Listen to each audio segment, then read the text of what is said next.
So hello बच्चों, कैसे हो आप सभी लोग। Welcome to my channel re foundation. और आज हम स्टडी करने वाले हैं क्लास 10th पॉलिटिकल साइंस का first chapter power sharing. Okay, before we start let us come to the point कि अगर कोई स्टूडेंट इसके नोट्स बनाना चाहता है, कोई स्टूडेंट राइट डाउन करना चाहता है, तो मैंने बहुत डिटेल में इसको यहाँ पे एक्सप्लेन किया है।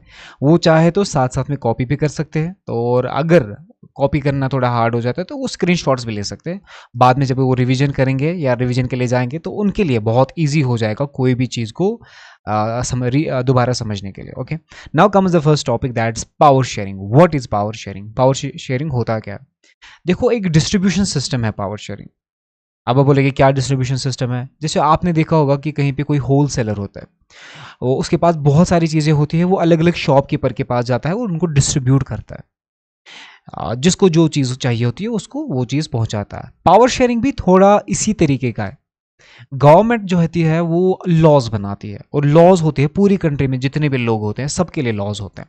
ठीक है, सबके लिए लॉज होते हैं। अब ये जब लॉज बनाए जाएंगे ना, इसमें सारे लोगों का ध्यान रखना पड़ता है कि जब लॉ बनेगा वो किसी रिलीजन के खिलाफ नहीं होना चाहिए, वो किसी पॉलिटिकल पार्टी के खिलाफ नहीं होना चाहिए, वो किसी सोशल ग्रुप के खिलाफ नहीं होना चाहिए, चाहे वो किसी लैंग्वेज के बेस पे हो सोशल ग्रुप, चाहे वो किसी कास्ट के बेस पे हो, चाहे वो किसी रिलीजन के बेस पे हो। कोई भी नया लॉ किसी भी रिलीजन को, किसी भी कास्ट को, किसी भी जेंडर को, किसी भी लैंग्वेज को हर्ट नहीं करना चाहिए।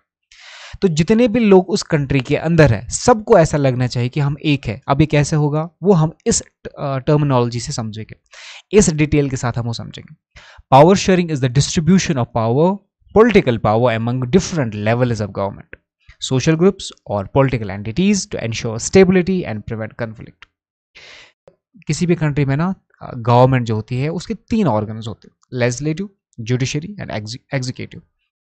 उसमें जो सबसे इंपॉर्टेंट काम होता है ना वो लेजिस्लेशन का होता है।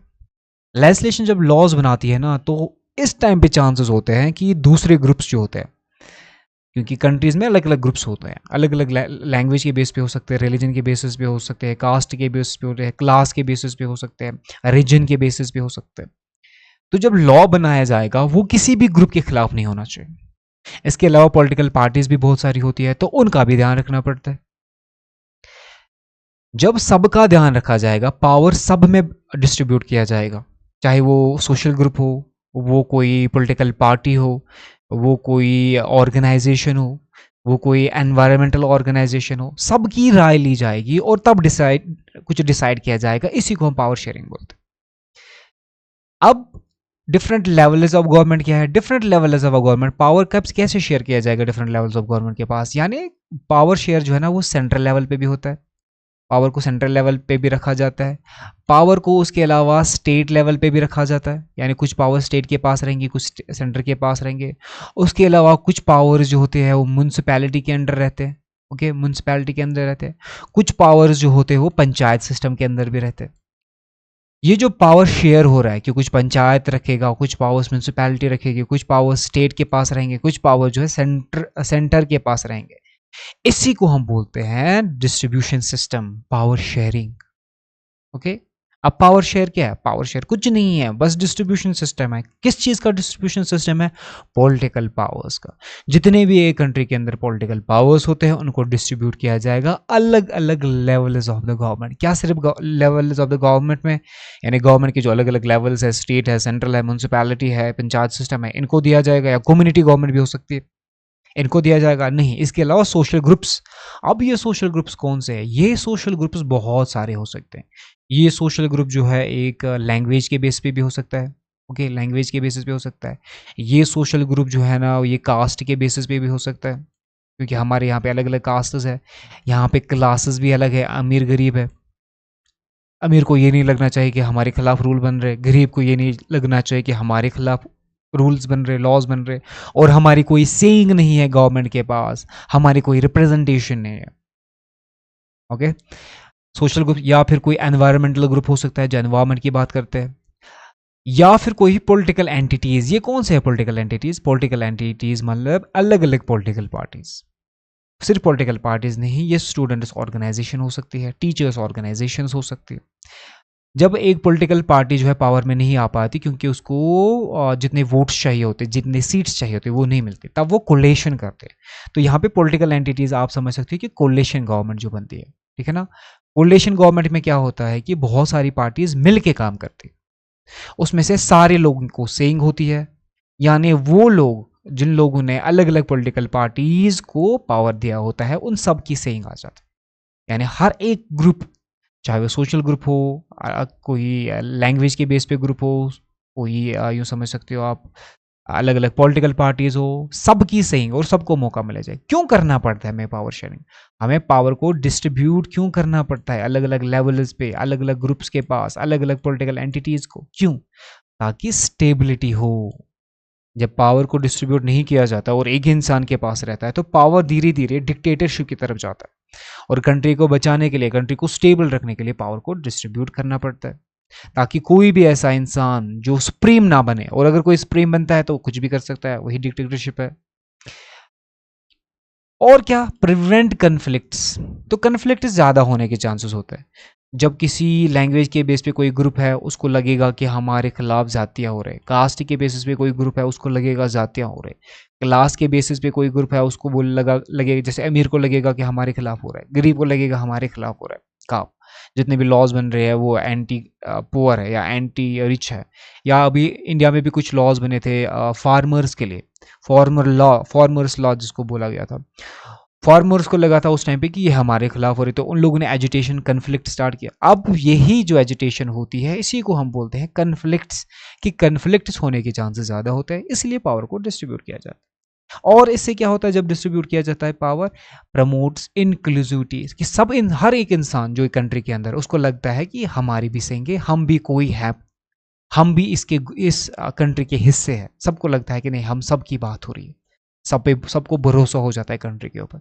डेमोक्रेसी जो है वो और ज़्यादा प्रमोट हो जाती है, क्योंकि स्टेबिलिटी आ जाती है, कोई डिक्टेटर नहीं बन सकता, क्योंकि जब वो कोई काम करेगा तो पीछे बोलने वाले बहुत सारे होते हैं, आंसरेबल होता है, तो वो सबको आंसरेबल होता है, सोशल ग्रुप्स को आंसरेबल होता है, मतलब जो पावर में जैसे प्राइम मिनिस्टर होता है वो सोशल ग्रुप्स को भी आंसरेबल होता है, वो डिफरेंट लेवल्स को भी, जो सेंट्रल लेवल पे गवर्नमेंट है, म्यूनसिपैलिटीज़ होती है, पंचायत, सबको आंसर देता है और सबको साथ में लेके जाता है। तो डेमोक्रेसी बहुत ज़्यादा प्रमोट हो जाती है। बैलेंस्ड डिसीजन मेकिंग हो जाता है एक सोसाइटी के अंदर, यानी एक कंट्री के अंदर जब भी कोई डिसीजन लिया जाएगा उसकी क्रिटिसिज्म कम आते हैं। क्यों आते हैं क्रिटिसिज्म? क्योंकि सारे ग्रुप्स को मिला के वो डिसीजन लिया गया था, यानी सब लोगों की मर्जी के साथ ही वो लॉज बने हैं। वो लॉज फिर धीरे, वो लॉज को बनने में टाइम लगता है लेकिन वो फेल नहीं होते। Got it? आई थिंक ये हमारा पहला टॉपिक है जो खत्म हो गया।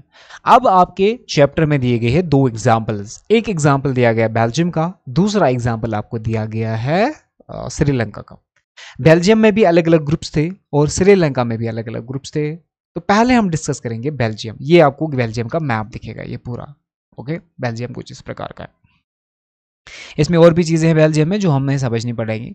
बेल्जियम जो बेसिकली है ना, इसमें अलग अलग इथनिसिटी के लोग थे। Now comes the word ethnicity. अब इथनिसिटी क्या होता है? इथनिसिटी बहुत सिंपल तरीके से अगर आप समझना चाहते हो तो यूं समझो, इथनिसिटी का मतलब होता है जब लोग एक ही ग्रुप के ना हो, अलग अलग ग्रुप्स के हो, चाहे वो लैंग्वेज के बेस पे अलग अलग हो, चाहे वो कास्ट के बेसिस पे अलग अलग हो, चाहे वो क्लास के बेसिस पे अलग अलग हो, चाहे वो रीजन के बेसिस पे हो, उनको हम बोलते हैं इथनिक ग्रुप्स। ओके, ये जो बेल्जियम था ना, ये भी इथनिसिटी के मामले में सेम नहीं था। यहाँ पे भी इथनिक ग्रुप्स थे, बड़े बड़े ग्रुप्स थे, और कंट्री लगभग दो पार्ट्स में डिवाइड हो गई थी। ओके, सेंटर में डिवाइड हो गई थी। पहले थोड़ा बेल्जियम के बारे में समझेंगे, उसके बाद ही हम एथनिसिटी को आराम से समझ पाएंगे। Small country, small European country, smaller in area than Haryana. Haryana जितनी बड़ी स्टेट है ना एरिया के हिसाब से, उतनी ही बड़ी स्टेट जो है वो, इतनी ही बड़ी कंट्री जो है बेल्जियम है। इसके बॉर्डर्स जो है, एक साइड पे फ्रांस है, दूसरे साइड पे नेदरलैंड है, तीसरे साइड पे जर्मनी है, चौथे साइड पे लुजनबर्ग है। यानी वो चार कंट्रीज के आसपास है, चार कंट्रीज इसके साइड में, नेबर्स है इसके। अब जब एक कंट्री होती है ना तो उसकी जो नेबर्स होते हैं उसका इम्पैक्ट बहुत ज़्यादा होता है कंट्री के अंदर।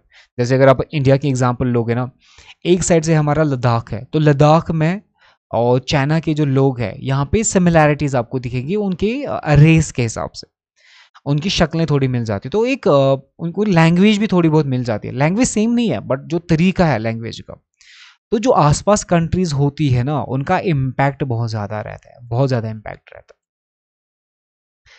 पॉपुलेशन कितनी ज़्यादा है? पॉपुलेशन भी उतनी है जितनी हरियाणा की है। ओके, हाफ पॉपुलेशन जितनी हरियाणा की है उससे आधी ही है। हरियाणा की पॉपुलेशन नियर अबाउट 2 करोड़ है, इसकी पॉपुलेशन नियर अबाउट 1 करोड़ है। यहाँ की इथनिसिटी लेकिन बहुत डिफिकल्ट है, इथनिक ग्रुप्स अलग अलग है। यहाँ पे डच है, यहाँ पे अलग अलग लैंग्वेज के लोग बोलते, फ्रेंच है, डच है। ओके, सबसे पहले हम इसकी एथनिसिटी समझेंगे कि बेल्जियम जो है ना उसके कैसे एथनिक ग्रुप्स है, यानी अलग अलग ग्रुप, सोशल ग्रुप्स कैसे हैं, लोग अलग अलग कैसे हैं। देखो यहाँ पे कुछ लोग हैं जो डच भी है, कुछ लोग हैं जो फ्रेंच भी है, कुछ लोग हैं जो जर्मन स्पीकर्स भी है। ओके, और इसकी जो कैपिटल है वो ब्रसल्स है। यहाँ तक आपको समझ में आ जाएगा। यहाँ पे जो जो फाइट है ना बड़ी ग्रुप्स के बीच में, वो डच और फ्रेंच के बीच में है लड़ाई है। लड़ाई भी क्या यूं समझ लो डिफरेंसेस है, पूरी लड़ाई भी नहीं है, डिफरेंसेस के लिए। किसके बेसिस पे थे? लैंग्वेज के बेसिस पे।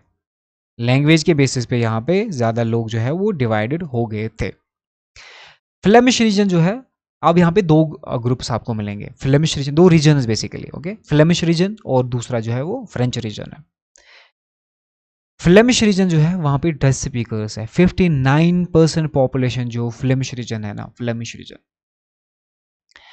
वहां पे डच स्पीकर्स है। यानी ये वाला जो एरिया है ना, ये वाला एरिया, ये पूरा एरिया, इसको हम बोलते हैं फ्लेमिश रीजन। और यहाँ पे 59% पॉपुलेशन, 59% पॉपुलेशन वो डच स्पीकर्स है। यानी यहाँ पे जो ग्रुप्स है ना वो लैंग्वेज के बेसिस पे अलग अलग है। दूसरा जो आता है वो आता है वेलोनिया रीजन। अब वो बोलोगे वेलोनिया कौन सा रीजन है? वेलोनिया बेसिकली ये वाला रीजन है, ये पूरा जो आपको ब्लू कलर में मिल जाएगा, ये वेलोनिया रीजन है। और यहाँ के जो लोग हैं ना वो फ्रेंच स्पीकर्स है, और यहाँ के जो लोग थे वो डच स्पीकर्स थे। अब यहाँ पे आपको दो चीजें समझ में आ गई। ये पूरी कंट्री जो बेल्जियम की है ना, वो लैंग्वेज के बेसिस पे दो हिस्सों में डिवाइड हो गई थी, नॉर्थ में और साउथ में। जो नॉर्दर्न हिस्सा है वहां पे डच स्पीकर्स है, जो साउदर्न वाला हिस्सा है वहां पे फ्रेंच स्पीकर्स है। ओके, बहुत सिंपल है। अब यहाँ पे 59% पॉपुलेशन है, यहाँ पे 59% है, यहाँ पे 40% है। टोटल में बनता है 99% पॉपुलेशन। अब जो 1% पॉपुलेशन बचती है वो जर्मन स्पीकर्स है, वो इस साइड पे मिलते हैं क्योंकि इसके साइड इनके बॉर्डर जर्मनी के साथ मिलते हैं। तो यहाँ पे जो पॉपुलेशन है वो जर्मन स्पीकिंग है। Okay, 1% population. ब्राजील जो है ना वो इसकी कैपिटल है, लेकिन ब्राजील जो खुद है वो किसके अंदर में आता है? वो आता है फ्लेमिश रीजन के अंदर। बेल्जियम, बेल्जियम जो है पूरी कंट्री है, इसके दो ग्रुप्स है। यहां तक समझ लो बेल्जियम के दो ग्रुप्स है, दो हिस्से हो गए। हिस्से ऐसे बॉर्डर शेयर नहीं है, बट लैंग्वेज के बेसिस पे दो हिस्से हो गए थे। एक हिस्सा था फ्लेमिश रीजन का, और एक हिस्सा था फ्रेंच रीजन, जिसको वेलोनिया रीजन बोलते हैं। यहाँ पे टोटल पॉपुलेशन रहती थी 59%, यहाँ पे टोटल पॉपुलेशन रहती थी 40%। अब ये 59% जो थी वो डच स्पीकर्स थे, और ये जो 40% पॉपुलेशन थी ये फ्रेंच स्पीकर्स है। और बाकी जो 1% बचता है वो इस जर्मनी के साथ बॉर्डर शेयर होते हैं, और उसको हम बोलते हैं जर्मन स्पीकिंग एरिया। इस पूरी कंट्री की एक कैपिटल है जिसको हम ब्रसल्स बोलते हैं, ये वाली हमारी कैपिटल है इसकी। लेकिन इसकी भी अलग प्रॉब्लम है। ये जो कैपिटल है इसकी ब्रसल्स, इसकी भी अपनी प्रॉब्लम है। क्या प्रॉब्लम है इसकी? यहाँ पे 80% पॉपुलेशन इस सिटी के अंडर, 80% पॉपुलेशन जो है, 80% पॉपुलेशन, वो 80% पॉपुलेशन जो है फ्रेंच स्पीकर्स है। इससे हमें एक चीज़ तो समझ में आ रहा है कि यहाँ पे अगर दबदबा होगा किसका, वो किसका होगा? French speakers. अब क्यों उनका दबदबा क्यों होगा? है तो उनकी पॉपुलेशन कम, लेकिन वो सेंटर जो कैपिटल है उसको कवर कर रखे, क्योंकि वहां पे 80% पॉपुलेशन जो है वो फ्रेंच स्पीकर्स है। बाकी जो 20% रहते हैं वो डच स्पीकर्स है। आई थिंक यहाँ तक आपको क्लियर हो गया होगा हम क्या समझाने की कोशिश कर रहे हैं। हम आपको बेल्जियम के जो टोटल एथनिक ग्रुप्स है, एथनिसिटी है, जो डिविजन्स है, सोशल ग्रुप्स है, सोशल डिविजन्स है, वो कैसे काम कर रहे हैं। दो ग्रुप्स है, ओके, दो रीजन्स में। एक रीजन है फ्लेमिश, दूसरा रीजन है वेलोनिया।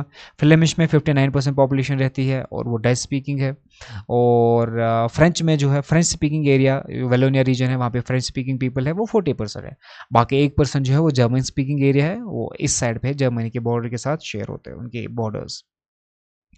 इसकी कैपिटल जो है वो तो एक्चुअल में है फ्लेमिश रीजन के अंदर, लेकिन उस कैपिटल के अंदर 80% पॉपुलेशन जो है वो फ्रेंच स्पीकर्स है, और 20% है डच स्पीकर्स है।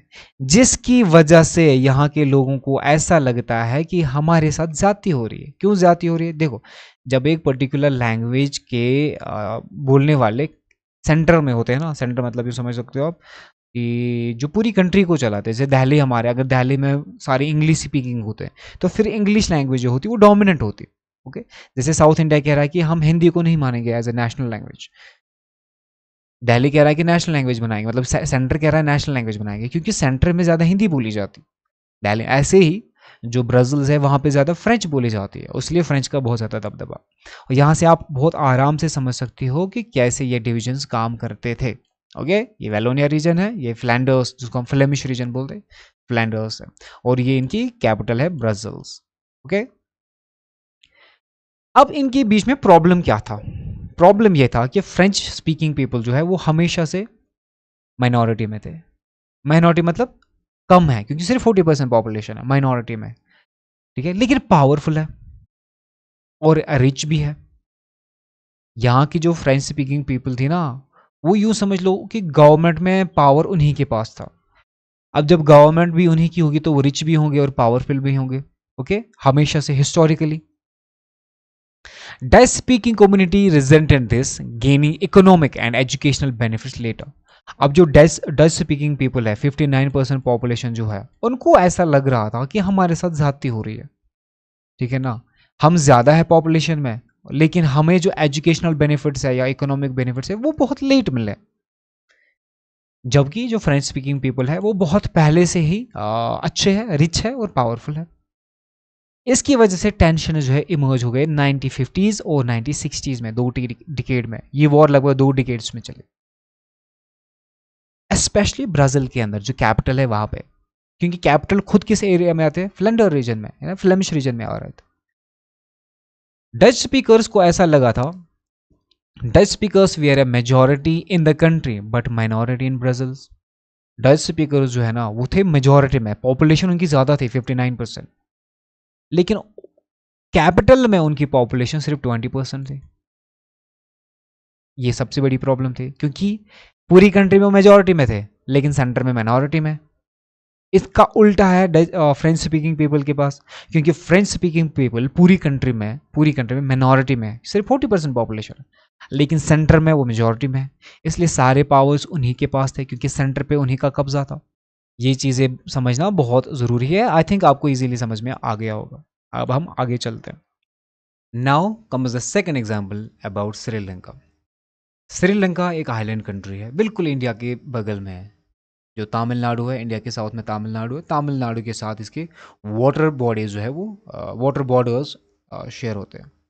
और इन दोनों को, तमिलनाडु को यानी इंडिया को श्रीलंका से डिवाइड करते हैं एक वाटर बॉडी जिसको हम बोलते हैं पल्क स्ट्रेट।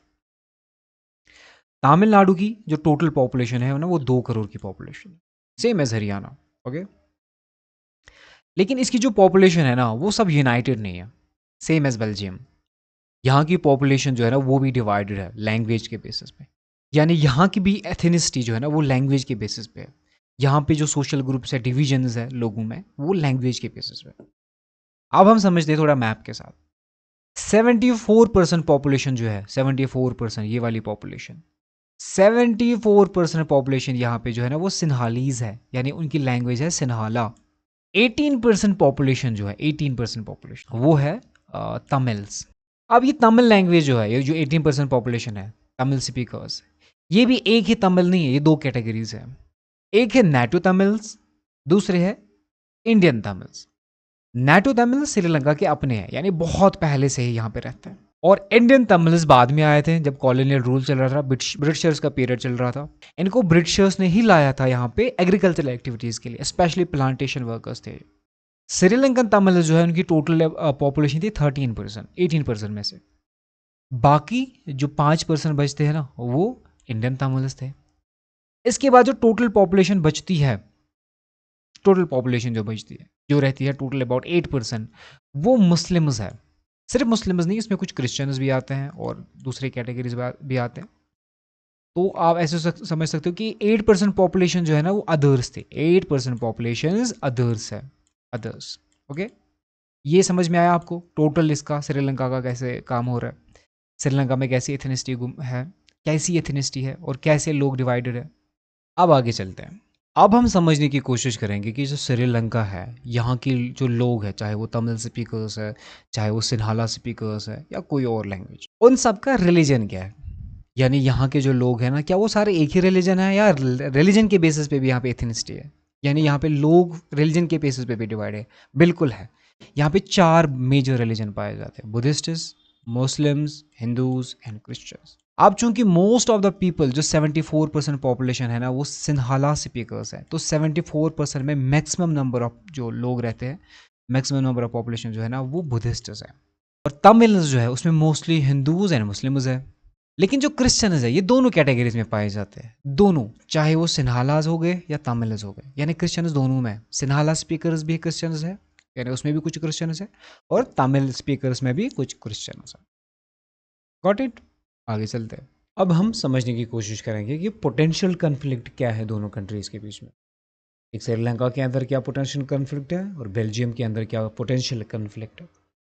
देखो, दोनों केसेस में हमने देखा कि मेजॉरिटी और माइनॉरिटी का खेल है, और मेजॉरिटी और माइनॉरिटी दोनों लैंग्वेजेस के बेसिस पे भी। बेल्जियम का केस भी लैंग्वेज के बेसिस पे, श्रीलंका का केस भी लैंग्वेज के बेसिस पे। दोनों जगहों पे मेजॉरिटीज़ है। यहाँ पे डच स्पीकिंग है बेल्जियम में, और श्रीलंका में सिन्हाला स्पीकिंग है। दोनों चाहे चाहे डच अगर चाहती है तो वो भी अपनी मेजॉरिटी के जो डिसीजन है वो इम्पोज कर सकती है पूरी कंट्री के ऊपर, चाहे वो जर्मन स्पीकिंग हो या फ्रेंच स्पीकिंग हो, उन सबको ओबे करना पड़ेगा क्योंकि वो माइनॉरिटीज़ में। सेम केस है श्रीलंका के अंदर कि यहाँ की भी जो मेजॉरिटी है सिन्हाला स्पीकिंग, वो अपनी डोमिनेंस अपनी माइनॉरिटी के ऊपर भी लागू करना चाहते। उनके रूल्स रेगुलेशन जो मेजॉरिटी के हैं वो इम्पोज करना चाहते हैं पूरी कंट्री के ऊपर। तो दोनों केसेस में हम देखते हैं कि मेजॉरिटी अपनी कंट्री को अपने रूल्स एंड रेगुलेशंस के हिसाब से चलाना चाहते। ओके। देखो, जो ज़्यादा खतरनाक केस है ना, वो हम देखते हैं वो श्रीलंका का ही है। बेल्जियम का केस उतना खतरनाक नहीं लग रहा। Both countries face challenges due to linguistic and ethnic division. अब दोनों जगह पे हमें एथनिक डिविजन्स मिलते हैं, लिंग्विस्टिक डिविजन्स में।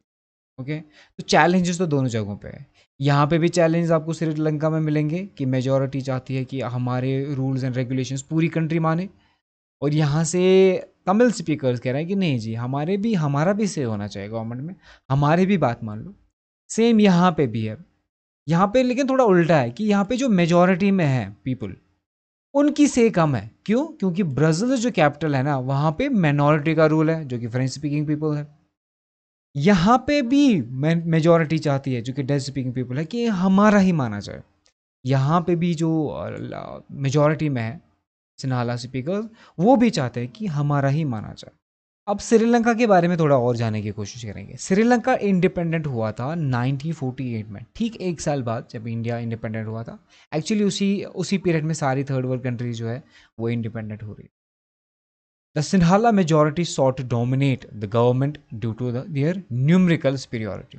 अब चूंकि नंबर्स में ज़्यादा थे, 74% सिन्हाला स्पीकर्स थे, ये चाहते थे कि पूरी जो कंट्री है, चाहे यहाँ पे माइनॉरिटी या मेजॉरिटी है, वो इनके रूल के मुताबिक चले। जो भी डिसीजन मेकिंग होगा, जो भी फाइनल से होगा, वो किन का होना चाहिए? वो होना चाहिए मेजॉरिटी का। तो अपने नंबर के बेसिस पे ये सुपीरियरिटी चाहते थे। Now comes the majoritarian policies. अब समझेंगे कि पहले मेजॉरिटी पॉलिसीज होती क्या है, क्या होती है ये। देखो, श्रीलंका के केसेस में हमें जल्दी समझ में आ जाए। यहाँ पे जो मेजॉरिटी में पॉपुलेशन थी, ये वाली पॉपुलेशन जो सिन्हाला स्पीकर्स है, सिन्हाला स्पीकर्स मेजॉरिटी में थे। अब जब एक मेजॉरिटी चाहती है कि उनके डिसीजंस, उनके रूल्स, उनके बनाए हुए लॉज, उनके बनाए हुए पॉलिसीज पूरी कंट्री पे लागू हो जाए, और माइनॉरिटीज़ को हक नहीं है कि वो अपना से रखे, वो अपनी बात रखे, तो सारे पॉलिसीज किनके हैं? मेजॉरिटी के हैं। सारी बातें कौन करेगा? मेजॉरिटी करेगा। सारी पॉलिसीज किसकी है? मेजॉरिटी की है। तो इन पॉलिसीज को हम बोलते हैं मेजॉरिटेरियन पॉलिसीज। अब ये समझो, अब इन दोनों के केसेस में the democratically elected government implemented measures to establish Sinhala supremacy। अब जो श्रीलंका में गवर्नमेंट बनी थी, उन लोगों ने क्या किया? ऐसे लॉज बनाए, ऐसे रेगुलेशंस बनाए जो बूस्ट कर रहे थे, एस्टैब्लिश कर रहे थे धीरे धीरे करके कि सिन्हाला की सुप्रीमेसी बन जाएगी। ऐसे लॉज बनाए जिनमें से सिन्हाला जो है पावरफुल बन के आ रहा था। वो हम आगे भी देखेंगे कैसे। जैसे एक लॉ बना था, एक लैंग्वेज एक्ट बना था 1956 में। उस एक्ट के हिसाब से सिन्हाला की जो लैंग्वेज है, language as a Sinhalese, Sinhala को ऑफिशियल लैंग्वेज डिक्लेयर किया गया, तमिल को शन किया गया, छोड़ दिया गया, इग्नोर किया गया। अब इसकी वजह से यहाँ के जो लोग हैं, जो तमिल स्पीकर्स थे, उनमें और ज़्यादा आक्रोश आ गया, उनमें और ज़्यादा जज्बे आ गए कि हमें क्यों इग्नोर किया जा रहा है। ओके, तो यहाँ पे भी हमें सुप्रीमेसी किसकी दिखती है? सिन्हाला की। दूसरे साइड पे हम देखते हैं कि प्रेफरेंशियल पॉलिसीज बनाएगी। अब क्या होता है प्रेफरेंशियल पॉलिसीज? यानी वो पॉलिसीज बनाई गई इन मेजॉरिटी के द्वारा, जिन पॉलिसीज का काम ये था कि जो मेजॉरिटी में लोग हैं ना, प्रेफरेंस उन्हीं को मिलेगी। गवर्नमेंट जॉब है तो सबसे ज़्यादा प्रेफरेंस किनको मिलेगी? सिन्हाला को। एडमिशन चाहे किसी जगह पे तो प्रेफरेंस किसको मिलेगी? सिन्हाला को। माइनॉरिटीज़ को ज़्यादा प्रेफरेंसेस नहीं मिले। ओके, उनको इग्नोर किया जा रहा था। यहाँ पे इनको अब लगा माइनॉरिटीज़ को कि हम एलिनेट हो रहे हैं, हमें अलग किया जा रहा। तो सिंपल सी बात है, जब किसी माइनॉरिटी को इग्नोर किया जा रहा हो अलग अलग पॉलिसीज़ में, गवर्नमेंट पॉलिसीज़ में, गवर्नमेंट लॉज में, तो उनको लगेगा कि हमें एलिनेट हो रहा है। कॉन्स्टिट्यूशनल प्रोविजंस बनने लगे जिसके चलते बुद्धिज़्म को as a national religion declare नहीं किया गया था, लेकिन मैंडेट रखा गया था। क्या मैंडेट हुआ था कि हमारा जो रिलीजन है, बुद्धिस्ट रिलीजन, इसको हम प्रमोट करेंगे। अब जब स्टेट किसी रिलीजन को प्रमोट करने लगेगी तो धीरे धीरे वो स्टेट रिलीजन बनता है। अब चूंकि most of the Sinhala speakers जो थे वो थे बुद्धिस्ट्स, इसका मतलब ये हुआ कि दोबारा से जो मेजॉरिटी में थी ना, उनका ही रिलीजन प्रमोट हो रहा था। बाकी जो क्रिश्चियंस थे, हिंदूज थे, मुस्लिम्स थे, उनको शन किया जा रहा था, यहाँ पे भी इग्नोर किया जा रहा था। यानी उनको धीरे धीरे रिलीजन के बेसिस पे भी उनको डिस्क्रिमिनेट किया जा। अब इस सब का इम्पैक्ट क्या पड़ा श्रीलंका पे? देखो, बेल्जियम का केस नहीं डिस्कस करें हम ज़्यादा, क्योंकि वो बहुत सिंपली तरीके से, सिंपलीफाई तरीके से वो ठीक हो गया, उनका केस सॉल्व हो गया। श्रीलंका का नहीं हुआ। श्रीलंका का केस डिकेड्स तक चला। अब इस पूरे जो पॉलिसीज देखी हमने, मेजॉरिटेरियन पॉलिसीज, इनका श्रीलंका के ऊपर क्या इम्पैक्ट पड़ा होगा? बिल्कुल पड़ा जी। These policies led to growing alienation among the Tamil majority. ये जो ग्रीन कलर में आप देख रहे हो तमिल मेजॉरिटी में, अब चूंकि इसमें हिंदूज थे, मुस्लिम थे, रिलीजन अलग अलग रिलीजन, मुस्लिम थे, क्रिश्चियन थे, सब थे, इनको धीरे धीरे लगने लगा वी आर बीइंग एलिनेटेड। अब हम यहाँ के अपने नहीं लग रहे हैं, हमें परायों जैसा सलूक किया जा रहा है। Tamils felt their language, culture and political rights were ignored. उनको लगा कि हमारी लैंग्वेज को भी धिक्कार दिया जा रहा है, हमारी कल्चर को भी इग्नोर किया जा रहा है, हमारे पॉलिटिकल राइट्स को मान्यता नहीं मिल रही है, हमें टोटली इग्नोर किया जा रहा है। They perceived discrimination in education, employment and opportunities. ये अब दोबारा यही करे कि एजुकेशन हो गई, एम्प्लॉयमेंट हो गया, अपॉर्चुनिटीज हो गई, हमें हर एक जगह पे इग्नोर किया जा रहा है। मेजर पॉलिटिकल पार्टी जो थी, जो वो सिन्हाला लीड कर रहा था, सिन्हाला जो स्पीकर्स थे वही लीड कर रहे थे, जो बड़ी बड़ी political parties. They are seen as the insensitive to Tamil concerns. Tamils का यही कंसर्न था कि ये जो जितनी भी हमारी बड़ी बड़ी पॉलिटिकल पार्टीज थी, जो हमारी बात आगे चलाती, वो सारी तो इन्हीं की है। हमारी तो कोई से ही नहीं है गवर्नमेंट के अंदर, हमारी तो कोई बात ही नहीं सुनने वाला, हमारी तो कोई औकात ही नहीं है। ओके, तो धीरे धीरे ना इनमें आक्रोश बढ़ता गया, इनमें ना यूँ समझ लो, इनमें ये एंग्री होते चले गए, इनमें गुस्सा भर गया। किन में? तमिल्स में। ओके, तमिल्स में गुस्सा बढ़ता गया। और जेन्युइन सी बात है, जब आपको कोई इग्नोर करने लगेगा, सबको इज्जत मिल रही है, आपको नहीं मिल रही, तो धीरे धीरे एक अंदर एक जज्बा पैदा होता है कि हाँ, एंग्री हो जाता है इंसान कि क्यों मेरे साथ ही ऐसा क्यों हो रहा है। इसके चलते जो तमिल्स थे, उन्होंने एक रेजिस्टेंस मूवमेंट चलाई। क्या होता है रेजिस्टेंस? रेजिस्टेंस का मतलब होता है हमारे ऊपर जो आप अत्याचार कर रहे हो ना, हम इसके खिलाफ आवाज़ उठाएंगे। वो जो किसी चीज़ के खिलाफ आवाज़ उठाई जा रही है ना, उसको रेजिस्टेंस बोलते हैं।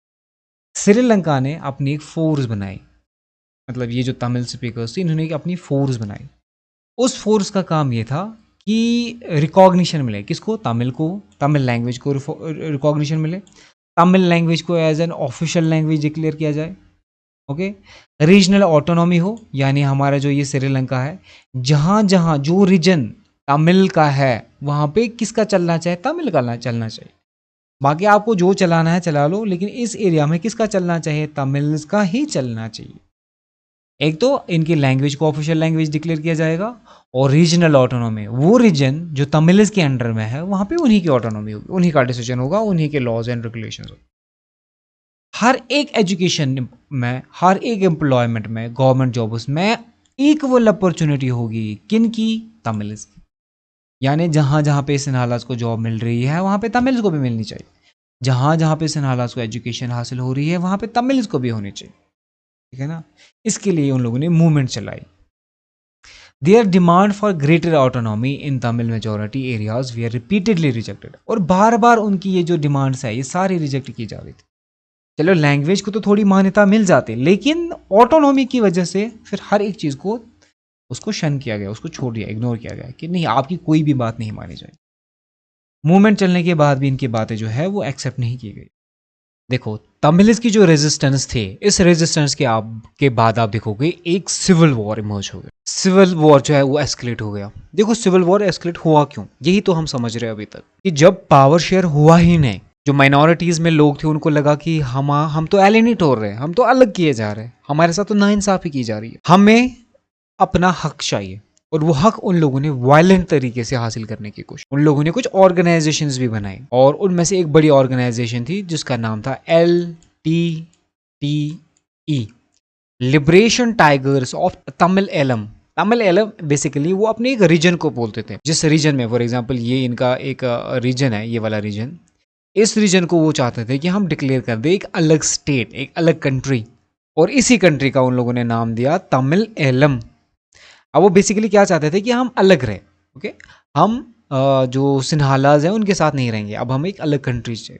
और ये डिमांड कब से होने लगी? जब से उन्हें अलग अलग पॉलिटिकल ऑर्गेनाइजेशंस बनाई 1980 से। Distrust between Sinhala and Tamil communities escalated into wide spread conflict. अब इनकी जो जितनी भी डिमांडें हुआ करती थी, चाहे वो तमिल एलम के लिए डिमांड हो, चाहे वो डिमांड हो इनकी इंडिपेंडेंट स्टेट की, चाहे इनकी कोई और डिमांड हो जैसे लैंग्वेज के लिए या फिर जॉब्स के लिए, इक्वालिटी के लिए, वो सारी चीज़ें जो है ना वो शन करी गई, वो इग्नोर करी गई। किन के द्वारा? सिन्हाला के द्वारा। जब सिन्हाला इनकी हर एक चीज़ को, हर एक बात को इग्नोर करने लगे, एक्सेप्ट नहीं करने लगे, इसकी वजह से दोनों कम्युनिटीज़ के बीच में टेंशन्स बढ़ने लगे और खतरनाक टेंशन्स हो गए। This situation deteriorated into a civil war. और ये टेंशन जो बीच में था इन दोनों के बीच में, ये जो कहासुनी हो रही थी दोनों के बीच में, अब ये बात जो है कहासुनी के बीच में नहीं रही, अब ये एक वायलेंट सिविल वॉर हो गया। अब सिन्हालाज और तमिल्स के बीच में एक वायलेंट वॉर हो गया, कॉजिंग मैसिव डिवेस्टेशन। अब इन दोनों ग्रुप्स के बीच में, ये जो लैंग्वेज के बेसिस पे दो ग्रुप्स थे, अब इन ग्रुप्स के बीच में जो सिविल वॉर स्टार्ट हुआ वो बहुत ही ज़्यादा डिवास्टेटिंग था। उसने थाउजेंड्स ऑफ लाइव्स जो है ना वो क्लेम करें, यानी हज़ारों लोगों की जान इसमें चली गई। अब इस वॉर से हुआ क्या? यहाँ पे आप इनका जो है तालिम इलम का जो मैप देखोगे, ये झंडा उनका था, ये उनकी बेसिकली कुछ निशानी है। अब इसका रिजल्ट क्या निकला, इस वॉर का रिजल्ट क्या निकला? कुछ नहीं, thousands of people from both the communities where killed. अब आप भी समझ लो, एक साइड पे गवर्नमेंट लड़ रही है कम्युनिटी के साथ, दूसरी साइड पे वो कम्युनिटी है जो अपने मिलिटेंट ग्रुप्स को बना रही है, तो डेफिनेटली ज़्यादा नुकसान किन का होगा? तो तमिल्स के साइड पे ज़्यादा नुकसान हुआ, तमिल्स के लोग ज़्यादा मारे गए। लेकिन फिर भी हम ये कह सकते हैं कि दोनों साइड पे लोग मरे, और बहुत लोग मरे। Many families become refugees and fled the country. बहुत सारी ऐसी फैमिलीज हैं जो अपनी कंट्री को, जिनको अपनी कंट्री छोड़नी पड़ी, वो कुछ इंडिया में चले गए, कुछ मालदीव में चले गए, कुछ ऐसे ही अलग अलग एरियाज में चले गए। मैक्सिमम जो लोग यहाँ से निकले गए थे वो ज़्यादातर रेफ्यूजीज रहे दूसरी कंट्रीज में, और इंडिया ने भी बहुत सारे रेफ्यूजीज एक्सेप्ट करे। livelihoods were destroyed and the country faced severe social, cultural and economic setback. ये जो श्रीलंका था, श्रीलंका बहुत ही ज़्यादा पसंद किया जाता था टूरिस्ट के द्वारा, और मोस्ट ऑफ द टूरिस्ट आना चाहते थे यहाँ पे, और आते भी थे। अब जब ये सिविल वॉर स्टार्ट हो गया, इसकी वजह से लोगों का लाइवलीहुड भी गया, लोग काम नहीं कर पाए, सोशल प्रॉब्लम्स आ गई, कल्चरल डिवास्टेशन हो गए, इकोनॉमिक सेटबैक हो गया पूरी कंट्री को। कंट्री इकोनॉमिकली भी गरीब हो गई, कल्चर पूरा डिस्ट्रॉय हो गया, सोशल ऑर्डर डिस्ट्रॉय हो गया, जिसकी वजह से फिर लाइवलीहुड भी चले गए। तो कहने का मतलब ये है कंट्री पूरी तरीके से बर्बाद होने लगी। इंटरनेशनली इस कम्युनिटी को, इस कंट्री को, और जो लोग हैं वो धिक्कारने लगे कि क्यों सिविल वॉर हो रहा है। Despite Sri Lanka's earlier achievements in economic development, education and healthcare, the civil war caused a significant decline in these areas. देखो 1948 के बाद कंट्री ने बहुत ही ज़्यादा कोशिश करी थी अपने इकोनॉमिक एक्टिविटीज़ बढ़ाने की, अपना एजुकेशन सिस्टम बेटर करने की, अपना हेल्थ केयर बेटर करने का, लेकिन सिविल वॉर की वजह से बहुत ही ज़्यादा इसमें प्रॉब्लम्स आने लगी। यानी ये सारे जो जोन्स आप देख रहे हो ना, ये कहीं ना कहीं फेल होते दिखाई दे रहे थे। इन सब में प्रॉब्लम्स आने लगी। इकोनॉमिकली स्टेट जो है, कंट्री जो है वो खराब हो गई, एजुकेशन फैसिलिटीज खत्म हो गई, हेल्थ केयर डिस्ट्रॉय हो गया। सिविल वॉर ने ये सारी क्लेम्स कर ली। The civil war ended in 2009 but its effect continue to impact the nation. 2009 में ये सिविल वॉर खत्म हो गया। हुआ कैसे खत्म? क्या माइनॉरिटी को राइट्स मिले? क्या अलग कंट्री बनी? कैसे खत्म हुए? बेसिकली 2009 में ये जो तमिल एलम का जो LTTE ग्रुप था, LTTE liberation tigers of Tamil Eelam, उनका जो लीडर था प्रभाकरन, वो मारा गया। अब जब लीडर मारा गया, उसकी जो पार्टी वगैरह थी, उनके जो मैक्सिमम मेंबर्स थे, उनको भी मारा गया। और जो रह गए थे उन लोगों ने हथियार डाल दिए। और बेसिकली कुछ राइट्स बाद में इनको मिले, लेकिन अभी भी ज़्यादा नहीं मिले थे। कहने का मतलब यह है कि मूवमेंट को क्रश किया गया। जो LTTE की मूवमेंट थी, अलग लिबरेशन वो चाहते थे, अलग कंट्री चाहते थे, उस मूवमेंट को डिस्ट्रॉय किया गया। यानी मेजॉरिटी ने यहाँ पे दोबारा से क्लेम कर लिया कि वो विक्टोरियस हो गए। ओके, इसका इम्पैक्ट उसके बाद भी रहा, इफेक्ट तो उसके बाद भी रहा। अब इस चीज़ से हमें क्या समझ में आता है? इस चीज़ से हमें ये समझ में आता है कि Sri Lanka's majority policy fuelled ethnic tensions. Sri Lanka की जो पॉलिसीज थी कि हम माइनॉरिटी को ज़्यादा एक्सेप्ट नहीं करेंगे, इनकी कोई बात नहीं मानेंगे, इसकी वजह से मेजॉरिटेरियन पॉलिसीज जो सारी थी ना, इसने एथनिक टेंशंस क्रिएट कर ली, सिविल वॉर को क्रिएट कर लिया। Tamil demand for equality and autonomy were ignore leading to conflict. Tamil क्या कह रहे थे? वो क्या ज़्यादा मांग रहे थे? नहीं, इक्वालिटी मांग रहे थे। ऑटोनॉमी तो बाद में उन लोगों ने मांगी, लेकिन पहले क्या मांग रहे थे वो? ऑटोनॉमी। जॉब चाहिए तो सबको चाहिए, एजुकेशन चाहिए तो सबके लिए, गवर्नमेंट पॉलिसीज होनी चाहिए तो सबके लिए। ठीक है, अब ये इग्नोर होने लगी सारी डिमांड्स। जब डिमांड्स इग्नोर होती है तो कन्फ्लिक्ट बढ़ने लगता। Civil war caused immense loss of life, displacement and economic decline. इस पूरे वॉर की वजह से सोशल लाइफ जो है वो पूरी तरीके से खत्म हो गई। डिस्प्लेसमेंट हो गए, कुछ लोग यहाँ से कंट्री से भाग गए, कुछ लोग एक जगह से दूसरी जगह आ गए, रेफ्यूजीज होने लगे। और इकोनॉमिकली दोनों जो ग्रुप्स थे वो खत्म हो गए, जिसका डायरेक्ट इम्पैक्ट पूरी कंट्री पे पड़ा। वॉर 2009 में एंड हो गया, बट इसका जो लेगेसी था श्रीलंका के फ्यूचर के लिए, वो चैलेंज बन के हमेशा उनके सामने रहा कि कभी भी और भी कुछ हो सकता है। और वो जो इकोनॉमिक सेटबैक था वो आज भी हंट करता है उनको, श्रीलंका को। 2009 के बाद भी हंट कर रहा था। अभी हाल ही में जो उनको वहाँ पे डेमोक्रेसी फेल हो गई थी ना, उसका वो एक रीज़न वो भी है कि कहीं ना कहीं से, किसी न किसी तरीके से वो उसी का नतीजा था, उसी का इफेक्ट था। वो जो उन लोगों ने मेजॉरिटेरियन रूल्स को, मेजॉरिटेरियन पॉलिसीज को ज़्यादा मान्यता दी थी।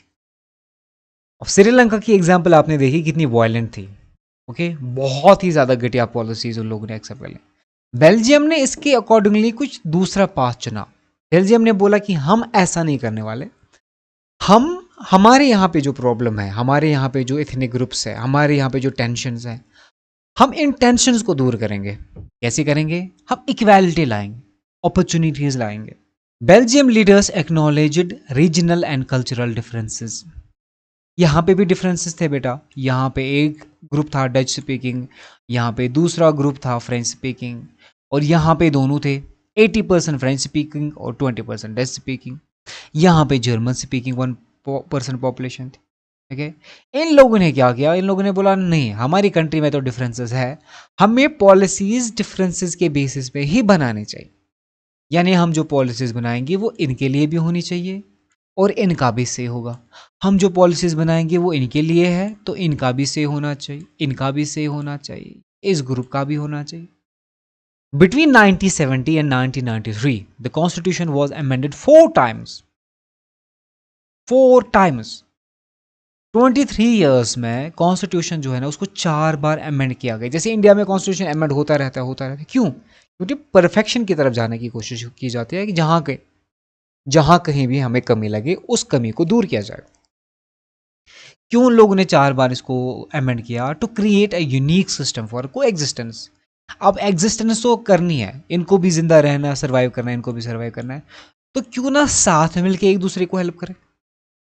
एक दूसरे के दुश्मन बनने के बजाय क्यों ना एक दूसरे का हेल्प लिया जाए। ये इनका कंसेप्ट था। अब जब पॉलिसीज बनेंगी तो क्या उसमें दोनों का से होगा, दोनों की रजामंदी होगी? बिल्कुल होगी।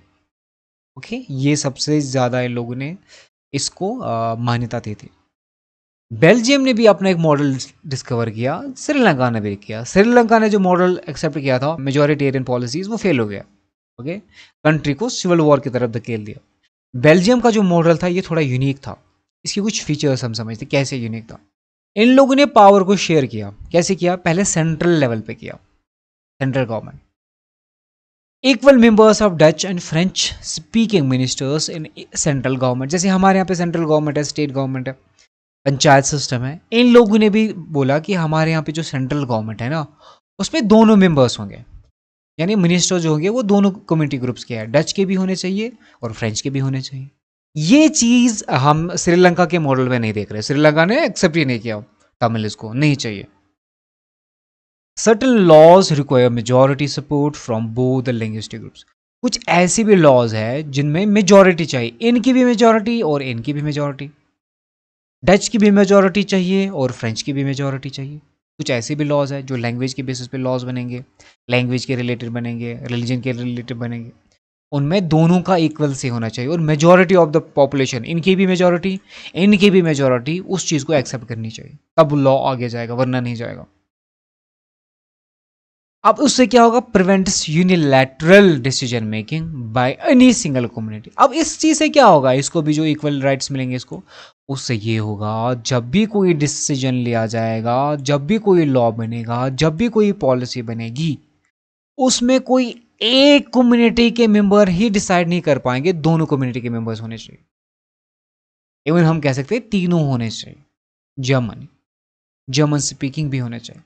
अब जर्मन जो है ना वो 1% पॉपुलेशन है, उसका ज़्यादा इस पर रोल नहीं था, लेकिन फ्रेंच और डच का बहुत बड़ा रोल था। तो यूनिलैटरली का मतलब होता है अकेले कोई ग्रुप डिसीजन ना ले। तो ऐसा सिस्टम डेवलप किया गया कि डच तो है ये 59% है, तो ऐसा ना हो कि डिसीजन यही ले, ऐसा भी नहीं किया गया। और इस एरिया में तो 80% फ्रेंच है, ऐसा ना हो कि फ्रेंच ही रूल करे, ऐसा भी नहीं हुआ। तो बोला नहीं, मिल के कोई एग्जिस्टेंस में काम करेंगे ना, सब मिल के काम करेंगे। ओके, ये इनका मॉडल था, बेल्जियम का मॉडल।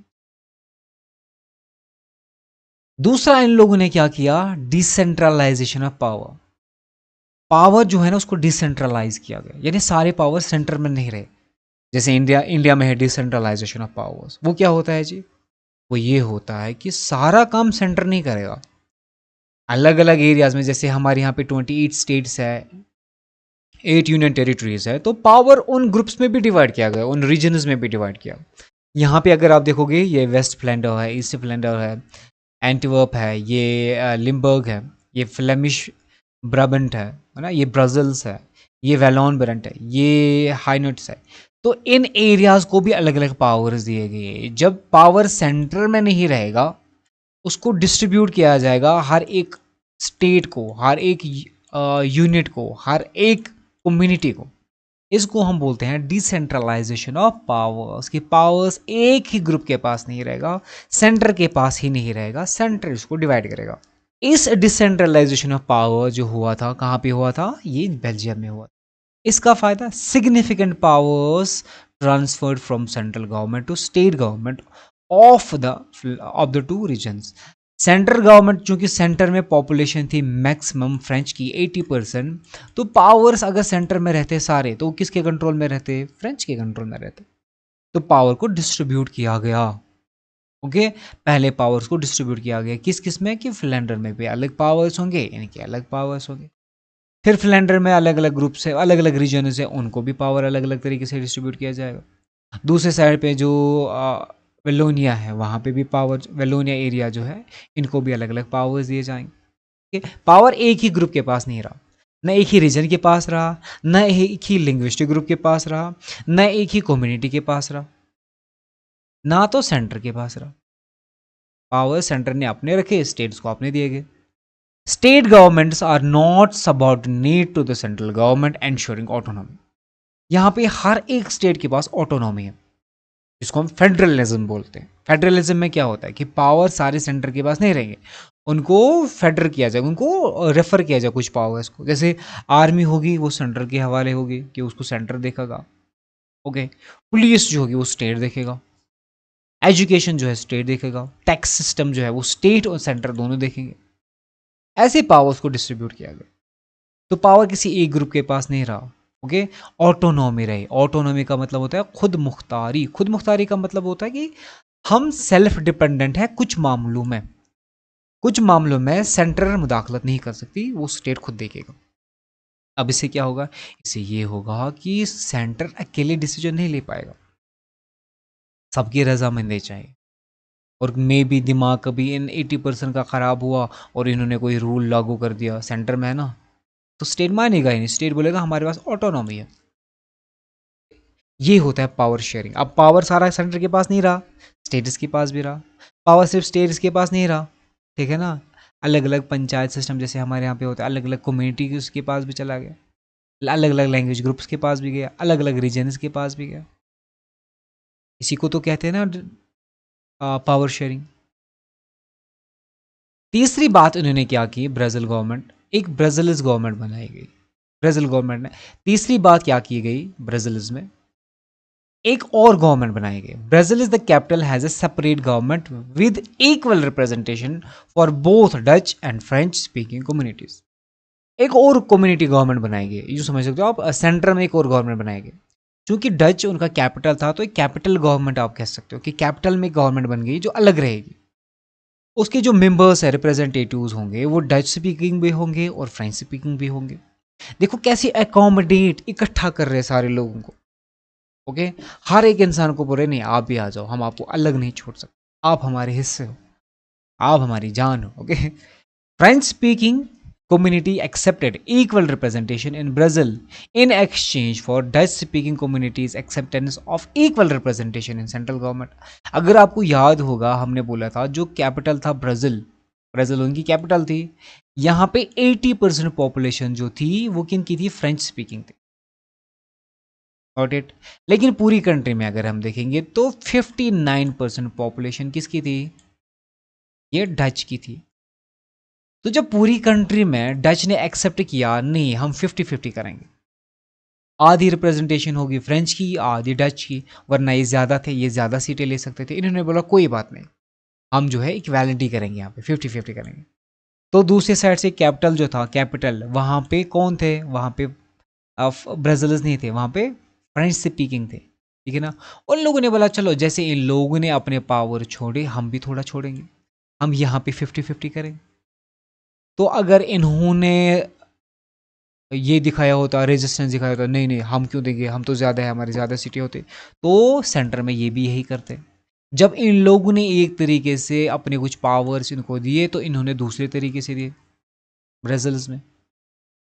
ओके, तभी इन्होंने एक्सचेंज किया, ब्राज़ील ने बोला कोई बात नहीं, इन्होंने यहाँ पे, हम यहाँ पे छोड़ेंगे 50 कुछ परसेंटेज, जैसे ये यहाँ पे कुछ परसेंटेज छोड़ेंगे, हम यहाँ पे परसेंटेज छोड़ेंगे। इससे क्या हो गया, एक दूसरे पे भरोसा आने लगा। उसके बाद एक और गवर्नमेंट बनाई गई जिसका नाम था कम्युनिटी गवर्नमेंट। देखो एक तो सेंट्रल गवर्नमेंट थी, उसके बाद स्टेट गवर्नमेंट्स थे, उसके बाद हमने देखा कि सेंटर में जो ब्राज़ील है वहाँ पे एक और गवर्नमेंट, उसके बाद हम देख रहे हैं कम्युनिटी गवर्नमेंट भी, unique third tier government elected by language community, by language community, चाहे डच हो, फ्रेंच हो, जर्मन स्पीकिंग हो, regardless of where they live. एक और थर्ड टायर गवर्नमेंट बनाई गई, जैसे 2 टायर गवर्नमेंट होती है, 3 टायर होती है, हमारे यहाँ पे जैसे 3 टायर है। कौन कौन से 3 टायर है जी, हमारे यहाँ पे है, इंडिया में है एक तो सेंट्रल गवर्नमेंट, उसके बाद स्टेट गवर्नमेंट या यूटी की, उसके बाद हमारे यहाँ पे पंचायत सिस्टम और म्यूनसिपैलिटीज़ है, पंचायत गाँव में है, म्यूनसिपैलिटीज़ सिटीज़ में। ऐसे ही इन लोगों ने एक थर्ड टायर गवर्नमेंट बनाई जिसका नाम रखा गया कम्युनिटी गवर्नमेंट। कम्युनिटी गवर्नमेंट की स्पेशलिटी ये थी कि उसके जो मेंबर्स थे, ओके, वो इलेक्ट किए जाते थे लैंग्वेज कम्युनिटीज, चाहे वो डच है, फ्रेंच है, जर्मन है, चाहे वो कहाँ भी कहीं भी रहते हो, किसी भी रीजन के हो, फ्लेमिश रीजन के हो या वेलोनिया रीजन के हो, रीजन मैटर नहीं कर रहा था। यहाँ लैंग्वेज के बेसिस पे उनको चुना जाता था। इस लैंग्वेज के भी होने चाहिए, इस लैंग्वेज के भी होने चाहिए और इस लैंग्वेज के भी। हालांकि जो जर्मन स्पीकिंग थे वो बस 1% थे, उनको चाहते तो इग्नोर भी करते। इन लोगों ने बोला हम इग्नोर नहीं कर सकते, हर एक को हमें मौका देना चाहिए। Handles cultural, educational and language related issue. अब इस कम्युनिटी का काम क्या है? इस कम्युनिटी गवर्नमेंट का काम होता है जहाँ पे भी कल्चरल इशू होगा, कल्चरल इशू, वो ये हैंडल करेंगे। वो स्टेट गवर्नमेंट हैंडल नहीं करेगी, वो सेंट्रल गवर्नमेंट नहीं करेगी, ब्राज़ील की गवर्नमेंट नहीं करेगी। वो कौन हैंडल करेगा? कम्युनिटी का। एजुकेशन के मामले में कोई भी रूल होगा वो कौन हैंडल करेगा? कम्युनिटी। लैंग्वेज के बेसिस पे कोई इशू होगा वो कौन हैंडल करेगा? कम्युनिटी का। कम्युनिटी में कौन मेंबर्स थे? वो लोग जो लैंग्वेज के बेसिस पे रखे गए। ओके, तो ये बेटर तरीके से इश्यूज को सॉल्व कर सकते हैं क्योंकि लोकल लेवल्स पे। हालांकि हमें थोड़ा कम्प्लेक्स लगता है बेल्जियन मॉडल, ये बहुत ज़्यादा कम्प्लेक्स है, उनके इनके, ये कम्युनिटी वो स्पीकिंग ये स्पीकिंग, लेकिन कम्प्लेक्सिटी तो है इसमें, लेकिन ये सक्सेसफुल है। सिविल वॉर टल गई है इसकी वजह। श्रीलंका ने शॉर्ट किया था, एक्सेप्ट ही नहीं करना भाई, छोड़ो बाढ़ में जाओ, लेकिन वो सिविल वॉर की तरफ चला गया। इनका थोड़ा कॉम्प्लेक्स है, रूल्स बनाने पड़े, ये गवर्नमेंट बनाएगी, ये इशू, ये कम्युनिटी गवर्नमेंट बनेगी, वो लैंग्वेज प्रॉब्लम्स को सॉल्व किया, एजुकेशन प्रॉब्लम्स को सॉल्व करेगी, लेकिन कॉम्प्लेक्स तो है लेकिन सक्सेसफुल है। The Belgian model is highly complex even for Belgians. कुछ बेल्जियंस खुद कहते हैं हमें समझ में नहीं आ रहा हमारा क्या मॉडल है। ओके, लेकिन इस मॉडल ने इन लाखों जानें बचाई। However, it has successfully prevented civil strife and avoided division of the country along linguistic lines. हालांकि हमें ये लगता है कि बहुत मुश्किल है, लेकिन इस मॉडल की वजह से कंट्री डिवाइड होते होते बच गई और लाखों जानें बची है। Brussels as a symbol of unity was chosen as the headquarter of the European Union. अगर आपको पता होगा तो यूरोपियन यूनियन में 28 कंट्रीज है, 28 कंट्रीज वो मिल के बनाती है यूरोपियन यूनियन, जिसको हम ईयू बोलते हैं। और इनकी एक ही करेंसी है, यूरो। यूरो इनकी करेंसी है, जिसको हम पाउंड भी बोलते हैं। ओके, डॉलर से महंगा है। अब जब ये यूरो बना, ये यूरोपियन यूनियन बना था ना, इन लोगों ने अपना एक हेड क्वार्टर डिसाइड किया था और वो बनाया गया था ब्राज़ील को। ब्राज़ील को ही रखा गया है यूरोपियन यूनियन का हेड क्वार्टर। एक सिंबल बना यूनिटी का, जिसने अलग अलग इथनिसिटी के लोगों को एक्सेप्ट किया। बेल्जियम के मॉडल में अब हमें क्या लेसन देखने को मिलता है? Belgium recognized the importance of respecting the feelings and interests of the different communities and regions. Belgium ने हर एक की रिस्पेक्ट करी, चाहे वो रिलीजन, चाहे वो रीजन के बेसिस पे हो, चाहे वो लिंग्विस्टिक के बेसिस पे हो। उसने बोला कि हाँ डिवीजन है, हम एक्सेप्ट करते हैं डिवीजन है, और सबको मौका मिलना चाहिए, इक्वालिटी हम लाएंगे, हम पावर को डिस्ट्रीब्यूट करेंगे, सबको पावर्स देंगे, हम एक ही ग्रुप के पास नहीं रखना चाहते। इन्होंने पावर शेयरिंग मॉडल एक्सेप्ट किया, जिसकी वजह से यूनिटी बढ़ी और को एग्जिस्टेंस बढ़ी। यूनिटी मतलब सबको लगा कि नहीं हम हिस्से हैं, एक कंट्री के हिस्से हैं, और हम सबको साथ में रहना चाहिए, सब हंसी खुशी रह रहे हैं। इस मॉडल का है, जो बेल्जियन मॉडल का है, इसके कुछ फीचर्स हैं जो इसको दूसरे मॉडल से यूनिक बनाता है, जो इसको श्रीलंकन मॉडल से यूनिक बनाता है। इक्वल रिप्रेजेंटेशन हुई सबकी गवर्नमेंट में, चाहे डच हो स्पीकिंग हो, फ्रेंच स्पीकिंग हो, जर्मन स्पीकिंग हो, सबको इक्वालिटी मिली। पावर को एक ही जगह नहीं रखा गया, पावर को डिसेंट्रलाइज किया गया रीजनल लेवल्स पे। पहले पावर सेंटर में था, ब्राजील में था, फिर स्टेट को भी पावर मिला, फिर कम्युनिटीज को भी पावर मिला। Community government for cultural and linguistic matters. अब जो सबसे ज्यादा सेंसिटिव मैटर्स है उनके लिए अलग गवर्नमेंट बनाएगी, जिनको हम बोलते हैं कम्युनिटी गवर्नमेंट। इसको ना सेंट्रल गवर्नमेंट हैंडल करेगा इन इश्यूज़ को, ना स्टेट गवर्नमेंट हैंडल करेगा। इसके लिए जो अलग गवर्नमेंट होगी उसमें सारे मेंबर्स है, सारे लिंग्विस्टिक ग्रुप्स के मेंबर्स है, जिसकी वजह से वो प्रॉब्लम जल्दी सॉल्व होगा। रिजल्ट क्या है इसका? रिजल्ट बहुत अच्छा, क्या? Successfully avoided division and maintain national unity. Division जो होने वाला था जैसे श्रीलंका में हो गया, वो डिवीजन हट गया और यहाँ पे नेशनल यूनिटी इमर्ज हो गई। पूरी कंट्री के लोगों को लगा हम एक हैं, even if they are different. जैसे इंडिया में प्रेम्बल में आप पढ़ते हो, इंडियन कॉन्स्टिट्यूशन में, we the people of India, वहां पे लिखा है we the people of India, but इस कास्ट के, उस कास्ट के, इस रिलीजन के, उस रिलीजन के नहीं, क्योंकि वो हमें यूनिटी दिखाता है, नेशनल यूनिटी।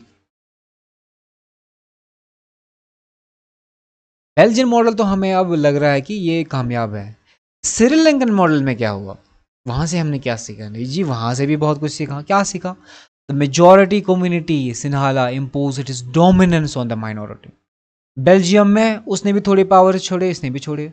उसने भी बोला चलो इनको भी रहने का मौका मिले, इसने बोला चलो उनको भी रहने का मौका मिले।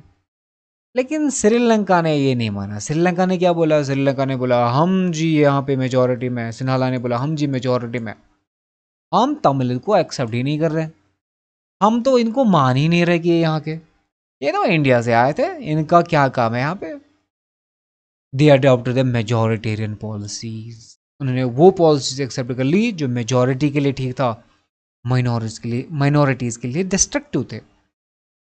Sinhala as a sole official language, क्या किया उन लोगों ने? सिन्हाला एक ही लैंग्वेज रही, ऑफिस में होगी तो सिन्हाला, स्कूल में होगी तो सिन्हाला, ऑफिशियल कर दो इसको। उन्होंने प्रेफरेंशियल ट्रीटमेंट स्टार्ट किया। वो क्या होता है प्रेफरेंशियल ट्रीटमेंट? कि जहां जहां सिन्हाला होंगी उनको प्रेफरेंस मिलेगा। जॉब्स में प्रेफरेंस, एजुकेशन में प्रेफरेंस, हेल्थ केयर में प्रेफरेंस, गवर्नमेंट पॉलिसीज में प्रेफरेंस। किनको? सिन्हाला को। स्टेट प्रमोशन ऑफ बुद्धिज्म, अब चूंकि सिन्हाला स्पीकर्स थे वो मोस्टली बुद्धिस्ट थे, तो बुद्धिज्म का जो रिलीजन है उसको भी प्रमोशन मिला। अब ये तीन चीजें जो है ये घातक बनती गई। रिजल्ट क्या हो इसका? Alienation and resentment among the Tamil minority. Tamil minority जो थी उनको लगा हमें अलग किया जा रहा है, हम इस कम्युनिटी के हिस्सा ही नहीं है, हम श्रीलंका का हिस्सा ही नहीं है, हमें तो अलग स्टेट चाहिए। फिर escalation of tension leading to the prolonged civil war. अब जैसे जैसे टेंशन बढ़ता गया सिविल वॉर इमर्ज हो गया श्रीलंका में 1980s के बाद। Severe social, economic and cultural setback, इसकी वजह से चाहे सोशल लाइफ हो, इकोनॉमिक लाइफ हो, कल्चरल लाइफ हो, श्रीलंका की तीनों डिस्ट्रॉय हो गए। इवन श्रीलंका को ही प्रॉब्लम हो गई, लोग मरे, प्रॉपर्टीज डैमेज हो गए, लोगों की जानें गई, एजुकेशन खत्म हो गया, इकोनॉमी डिस्ट्रॉय हो गई, कल्चर तबाह हो गया। ये सारी चीजें आप देखोगे ये किसका नतीजा था? मेजॉरिटेरियनिज्म का, कि जो होगा मेजॉरिटी का होना चाहिए, फाइनल से मेजॉरिटी का होना चाहिए। नाउ कम्स द क्वेश्चन, दो एग्जांपल्स के बाद, क्यों जरूरी है पावर शेयरिंग? इससे होगा क्या? पावर शेयरिंग से कोई फायदा है? हाँ जी फायदा है। क्या फायदा? Two sets of reasons in favour of power sharing. Power sharing के मामले में हम दो रीजंस देखेंगे क्यों जरूरी है पावर शेयरिंग, हमें पावर को क्यों डिस्ट्रीब्यूट करना चाहिए। Power sharing is supported by two distinct sets of the reasons, prudential reason and moral reason. These reasons highlight the practical and the ethnic importance of political sharing, power sharing in a democratic society. देखो power को share किया जाता है दो reasons की वजह से। एक रीजन है जिसको हम बोलते हैं प्रूडेंशियल रीजन, दूसरा रीजन होता है जिसको हम बोलते हैं moral reason. You got it what I meant to say? हम जो पावर शेयर कर रहे हैं ना, क्यों जरूरी है जी? दो रीजंस की वजह से जरूरी है। एक प्रूडेंशियल, क्या होता है prudential reason? Focuses on the practical advantage of power sharing such as stability, peace and unity. Power को हमें इसलिए शेयर करना चाहिए। प्रूडेंशियल रीजन कह रहा है, क्या प्रूडेंशियल, क्या फायदा इसका? एक फायदा यह है कि ये प्रूडेंशियल है। क्या प्रूडेंशियल है? कि जब भी पावर को डिस्ट्रीब्यूट किया जाएगा उसकी वजह से स्टेबिलिटी आती है, पीस आता है और यूनिटी आती है। मतलब प्रैक्टिकल रीजन है ये प्रैक्टिकल एडवांटेजेस है, फायदे हैं। प्रूडेंशियल रीजन में हमें पता चलता है कि इसका फायदा है। पावर शेयर क्यों करना है जी? फायदा है इसका। क्या फायदा है? वो फायदा जो हमने बेल्जियम में देखा और वो नुकसान जो हमने श्रीलंका में देखा वो नहीं होगा, ये तो फायदा है। यूनिटी आएगी, श्रीलंका में बची नहीं बची, बेल्जियम में बची बिल्कुल बची।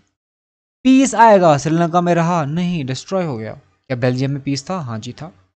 स्टेबिलिटी बेल्जियम में थी, बिल्कुल थी, सब लोग मिलके काम कर रहे थे, सबको लग रहे थे हम इसके हिस्से। फिर मॉरल रीजन क्या है? मॉरल रीजन कुछ अलग है? हाँ जी अलग है। कैसे अलग है?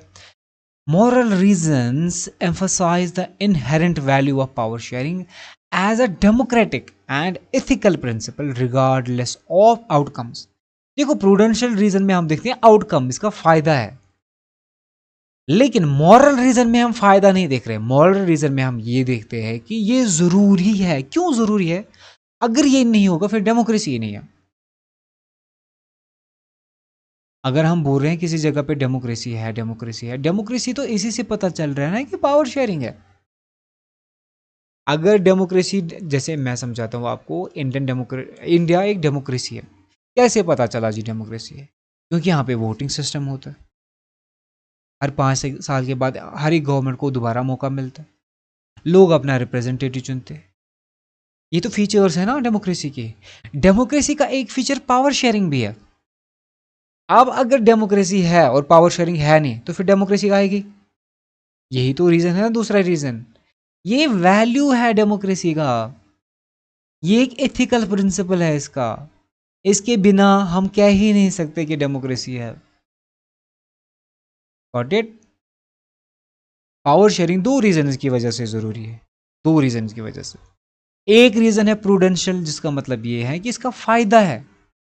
अगर आप 10 रुपए खर्च कर रहे हो ना, उसका फायदा उसके बदले में कुछ मिल रहा है।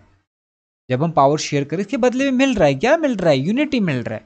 तो प्रैक्टिकल चीजें हो रही है इसकी वजह से, प्रैक्टिकल एडवांटेज, उसका एक आउटकम आ रहा है। ओके, यूनिटी मिल रहा है, पीस मिल रहा है, स्टेबिलिटी मिल रही है। यहाँ पे हम इस चीज का वेट नहीं करें कि कुछ मिलेगा, नहीं जी। यहाँ पे हम ये कह रहे हैं कि पावर शेयरिंग तो एक हिस्सा है, किसका?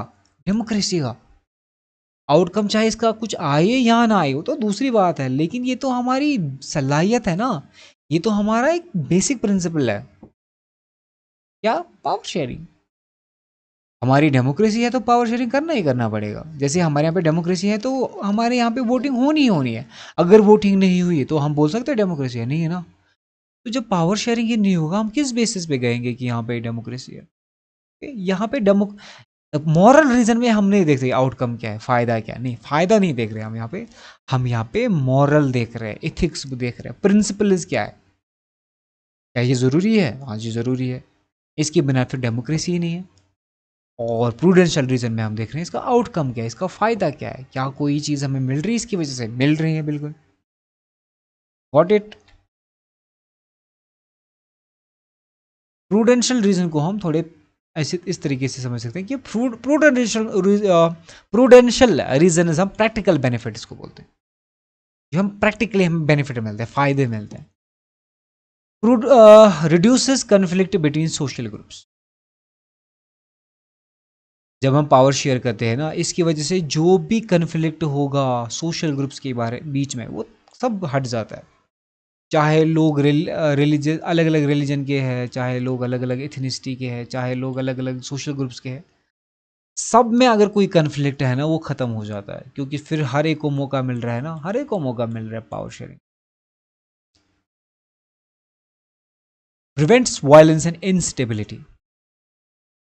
प्रूडेंशियल रीजन की वजह से एक तो वायलेंस खत्म हो जाता है, इंस्टेबिलिटी खत्म हो जाती है, सिविल वॉर्स वगैरह जो होने के चांसेस होते हैं वो अवॉइड हो जाते हैं, और स्टेबिलिटी लाती है, इंस्टेबिलिटी के चांसेस खत्म हो जाते हैं, वायलेंस खत्म हो जाता है बेसिकली। तो एक आउटकम है इसका, प्रैक्टिकल बेनिफिट है।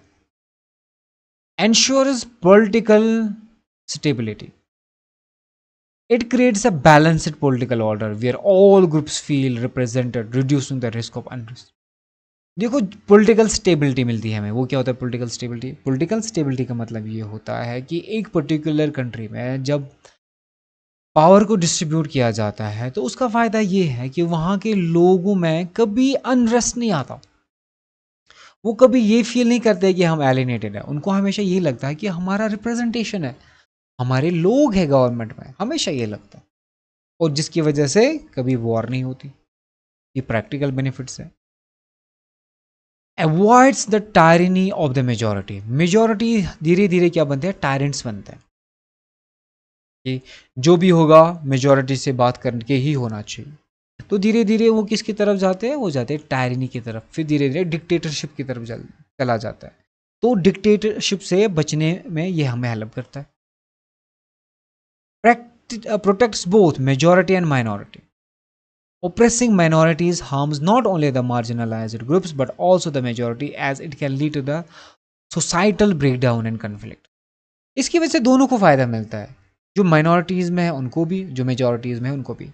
माइनॉरिटीज़ को ये फ़ायदा मिलता है कि वो ओप्रेस नहीं होते, और मेजॉरिटीज़ को ये फ़ायदा मिलता है कि सोसाइटी डिस्ट्रॉय नहीं होती, कि सोसाइटी में ब्रेक डाउन नहीं होता, कन्फ्लिक्ट इमर्ज नहीं होता। मॉरल रीज़न आप दूसरे तरीके से समझ सकते हो। मॉरल रीज़न आप समझते इथिकल प्रिंसिपल्स है, यानी इसका अगर फ़ायदा भी नहीं है कोई, लेकिन ये फिर भी ज़रूरी है। क्यों? क्योंकि ये हमारा वैल्यू है, कोर वैल्यू। सच बोलना फॉर एग्जांपल हर एक रिलीजन में बोला जाता है कि सच बोला करो, झूठ नहीं, चाहे इसका कोई फ़ायदा हो या ना हो, बट झूठ नहीं बोलना चाहिए। उसी को हम बोलते हैं इथिकल प्रिंसिपल। डेमोक्रेसी में पावर शेयरिंग का, फॉर एग्जांपल आप एक ऐसी कंट्री में रहते हो जहाँ पे कोई सोशल ग्रुप है ही नहीं, इथनिसिटी है ही नहीं, तो क्या वहाँ पे पावर शेयर नहीं होना चाहिए? होना चाहिए, फिर भी रीजन के बेसिस पे होना चाहिए, है ना, एल्डर स्मॉलर के बेसिस पे होना चाहिए। अरे पावर को हमें ग्राउंड लेवल पे लाना है, जीरो लेवल पे लाना है। ओके, पावर सब में, सबको लगना चाहिए, हमारा हिस्सा है, हमारा हिस्सा है, चाहे उसका फायदा हो या ना हो, प्रैक्टिकल बेनिफिट्स हो या ना हो।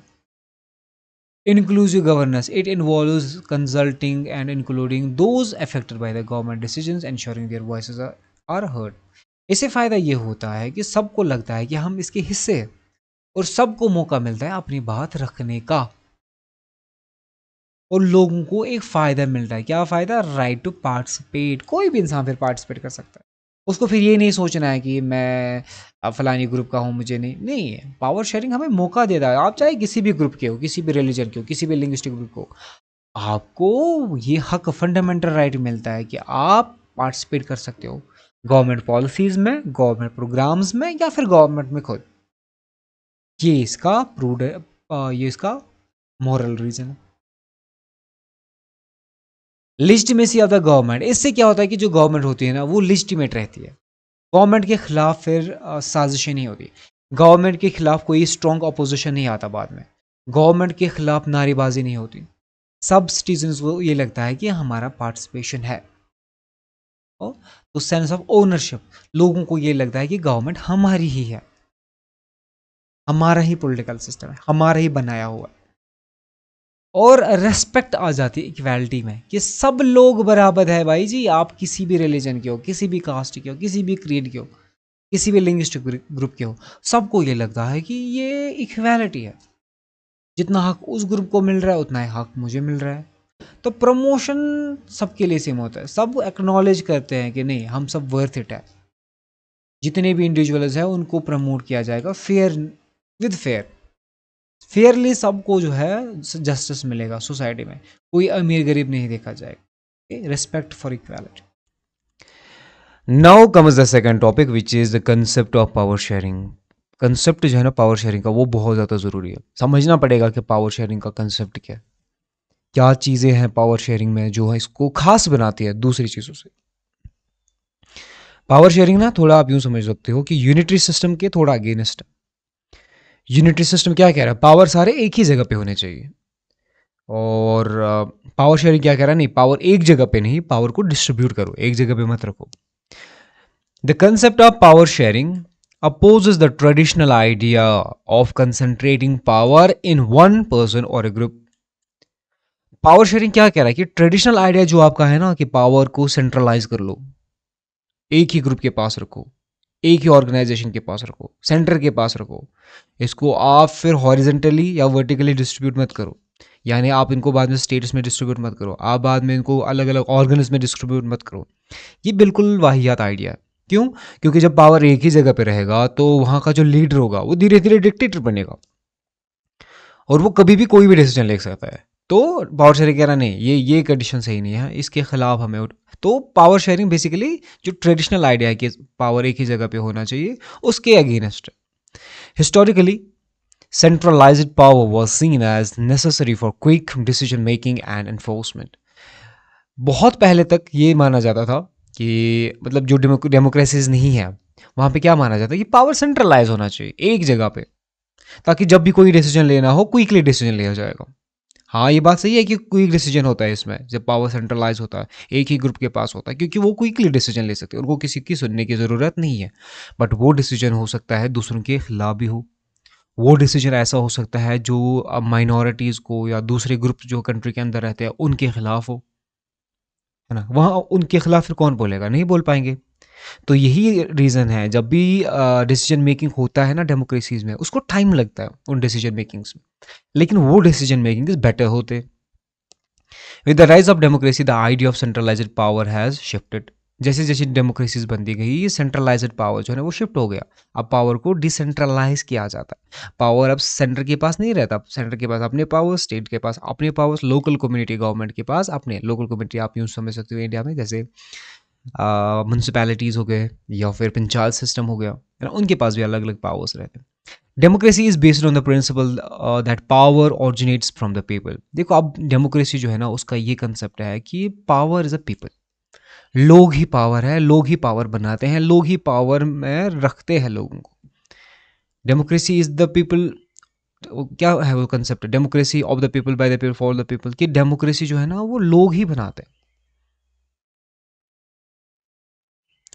डेमोक्रेसी में जो गवर्नमेंट है ना, government of the people by the people for the people, वो है ही यही कंसेप्ट कि जो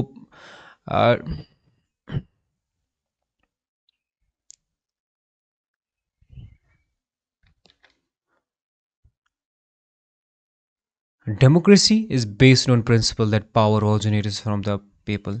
डेमोक्रेसी का मेन मकसद यही है। डेमोक्रेसी क्या कहते हैं कि पावर जो है ना वो लोगों से ही है। अब जब लोगों की ही राय नहीं ली जाएगी तो पावर किसी काम का रहा नहीं, वो तो डिक्टेटरशिप हो गया, वो तो कॉलोनीज बन गई फिर, है ना। डेमोक्रेसी का वेरी प्रिंसिपल यही है। क्या प्रिंसिपल है जी? पावर लोगों का है, लोगों का बनाया हुआ है, गवर्नमेंट लोगों की बनाई हुई है, तो पावर भी हमें डिस्ट्रीब्यूट करना पड़ेगा, लोगों के साथ बांटना पड़ेगा। हाँ जी, बांटना पड़ेगा। यही तो कंसेप्ट है पावर शेयरिंग का। Citizens govern themselves through self governing institutions. इनका कहने का मतलब ये है कि गवर्नमेंट कुछ नहीं है, कोई चीज़ नहीं है गवर्नमेंट। गवर्नमेंट बस लोगों ने अपने आप को रूल करने के लिए एक बॉडी बनाई हुई है, एक इंस्टीट्यूशन बनाया हुआ है। डेमोक्रेसी को कहा ही जाता है democracy is a form of government of the people for the people by the people. लोग लोगों में से ही किसी को चुनते हैं अपने ऊपर रूल करने के लिए। तो जब लोग ही चुनते हैं तो मतलब अपना पावर वो शेयर करते हैं, तो फिर ये बेसिक प्रिंसिपल हुआ ना। तो फिर तो ये जो पावर है ये बेसिक प्रिंसिपल हुआ। Diverse groups and opinions are respected in democracy.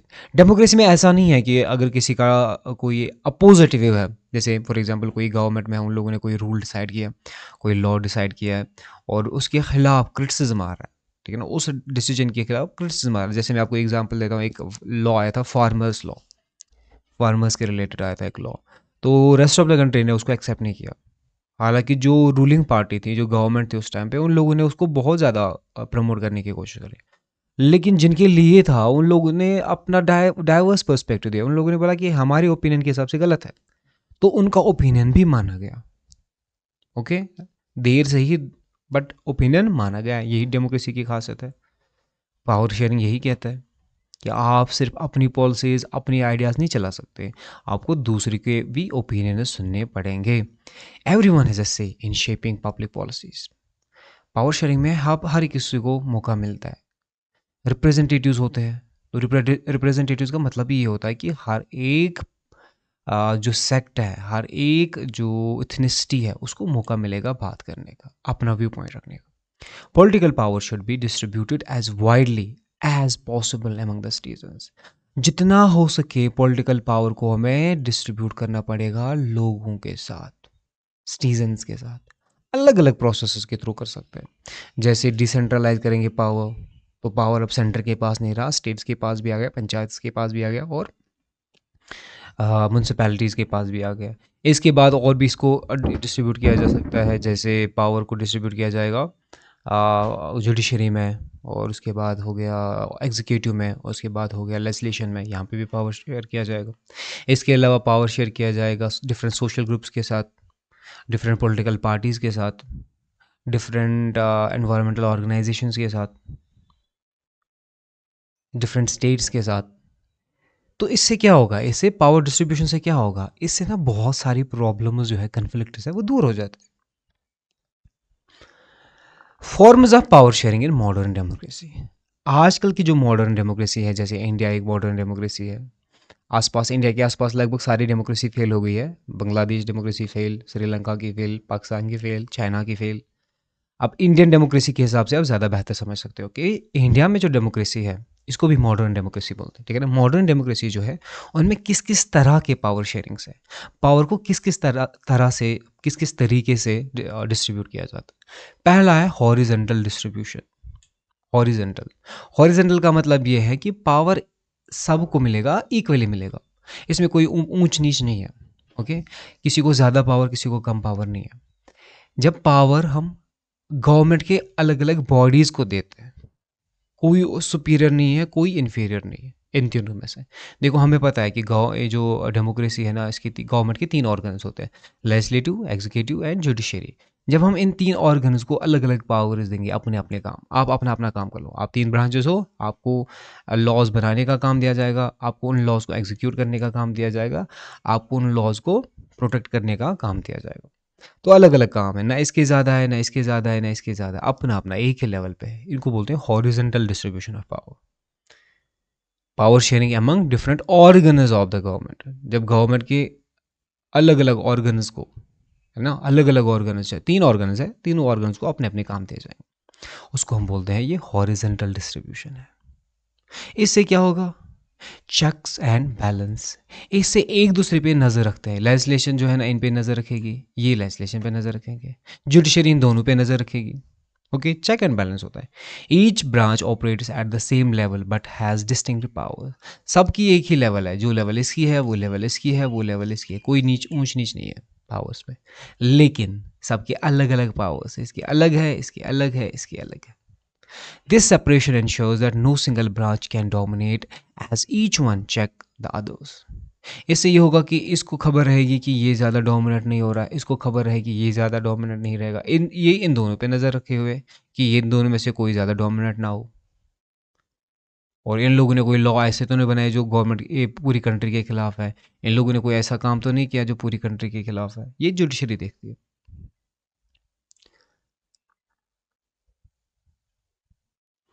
Purpose क्या है इसका, इसका कोई फ़ायदा है, इसकी कोई मकसद बिल्कुल है।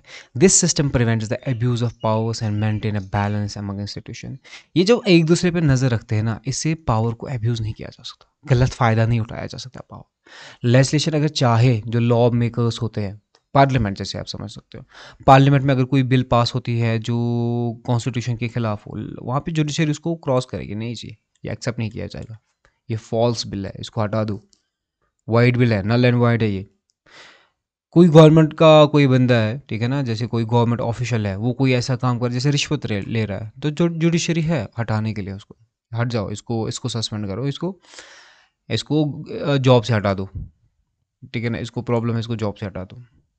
तो ना तो कोई गवर्नमेंट ऑफिशियल अपनी मनमानी कर सकता है, ना तो कोई लेजिस्लेटिंग बॉडी अपना लेजिस्लेटिव बॉडी में कोई अपनी मनमानी कर सकता है। जुडिशरी सब देख रही, तो जुडिशरी के पास पावर ज़्यादा होते हैं इस मामले में कि इन दोनों पे नज़र रखी जाती है, क्योंकि ये दोनों सबसे ज़्यादा गड़बड़ कर सकते हैं। अब अगर ये गड़बड़ करेगा तो ये दोनों है रुकने के लिए। कहने का मतलब ये है कि तीनों एक दूसरे पे नज़र रखे हुए, जिससे पावर एब्यूज़ नहीं होता, मिसयूज़ नहीं होता। दूसरा है वर्टिकल डिस्ट्रीब्यूशन ऑफ पावर। एक तो हमने देखा हॉरिजेंटल, जिसमें एक ही लेवल के 3 अलग अलग ऑर्गन्स को अलग अलग तरीके के पावर्स मिलते हैं। दूसरा होता है वर्टिकल डिस्ट्रीब्यूशन ऑफ पावर्स।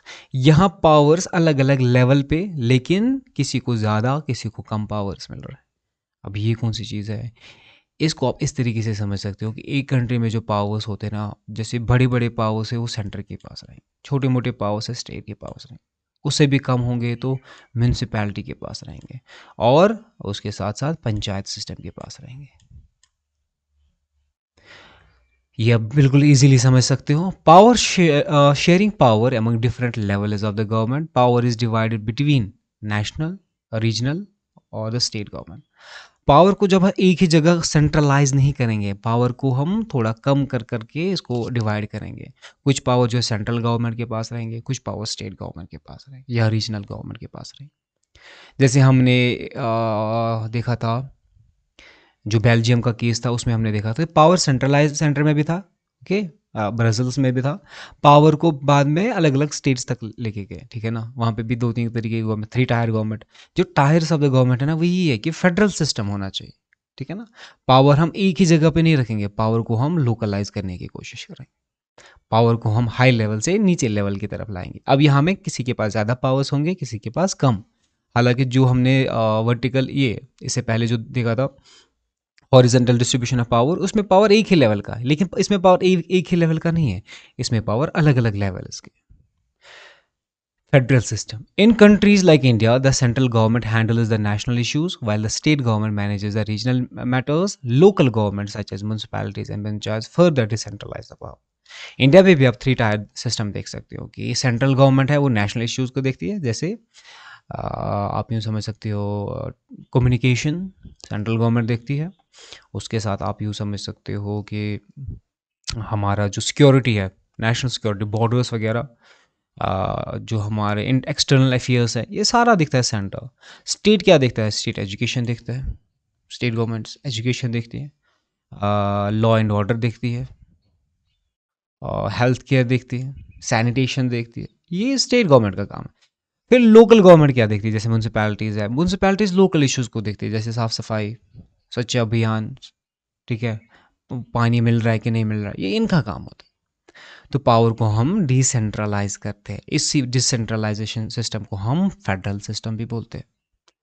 तो vertical distribution of power actually federal system होता है। अब क्या इसका कोई फायदा है? कॉन्स्टिट्यूशन ने कुछ गारंटी दी है? बिल्कुल दी। The power of each level of government are clearly defined in the constitution. हमारे कॉन्स्टिट्यूशन में क्लियरली डिफाइन किया गया कि हमारे यहाँ पे फेडरल सिस्टम। अब पूरा भी फेडरल सिस्टम नहीं है, क्वाजी फेडरल हम इसको बोलते हैं, जहाँ पे टोटल पावर जो है ना अलग अलग नहीं किए गए कि हमारे मैटर से आप नहीं कूद सकते हो, नहीं। क्योंकि हमारे यहाँ पे ना तीन तरीके के पावर्स हैं। एक वो पावर जिनको सेंटर देखता है, एक वो पावर जिनको स्टेट देखता है, ठीक है ना। एक वो पावर्स भी है जिनको ये दोनों मिलके देखते हैं, जिनको बोलते उसको बोलते हैं कनकरेंट लिस्ट। यूनियन लिस्ट जिसको सेंटर देखता है, स्टेट लिस्ट जिसको स्टेट देखता है, और उसके बाद है concurrent list. Concurrent list, concurrent list जो है ना उसको दोनों मिलके देखते हैं। अगर कभी भी कोई प्रॉब्लम हुई इस लिस्ट में, तो सबसे हाईएस्ट से है सेंट्रल गवर्नमेंट का। तो इसको मतलब ये है कि ज़्यादा पावर के पास है, सेंटर के पास है ज़्यादा पावर्स। जब ज़्यादा पावर्स एक ही जगह पे रहेंगे तो वो फेडरल सिस्टम तो है, लेकिन पूरी तरीके से फेडरल सिस्टम नहीं है, क्योंकि यहाँ पे स्टेट के पास ऑटोनॉमी नहीं है। जब स्टेट के पास ऑटोनॉमी होगी कि वो सारे डिसीजन अपने खुद ले सकता है, तो हम बोलेंगे फेडरल है। जब दोनों एक दूसरे जब पावर्स डिवाइडेड है, सेंटर के पास है, स्टेट के पास है, लेकिन हाईएस्ट से होगा सेंटर का, तब उसको हम बोलते हैं quasi federal. Quasi federal, okay, quasi federal बोलते हैं उसको।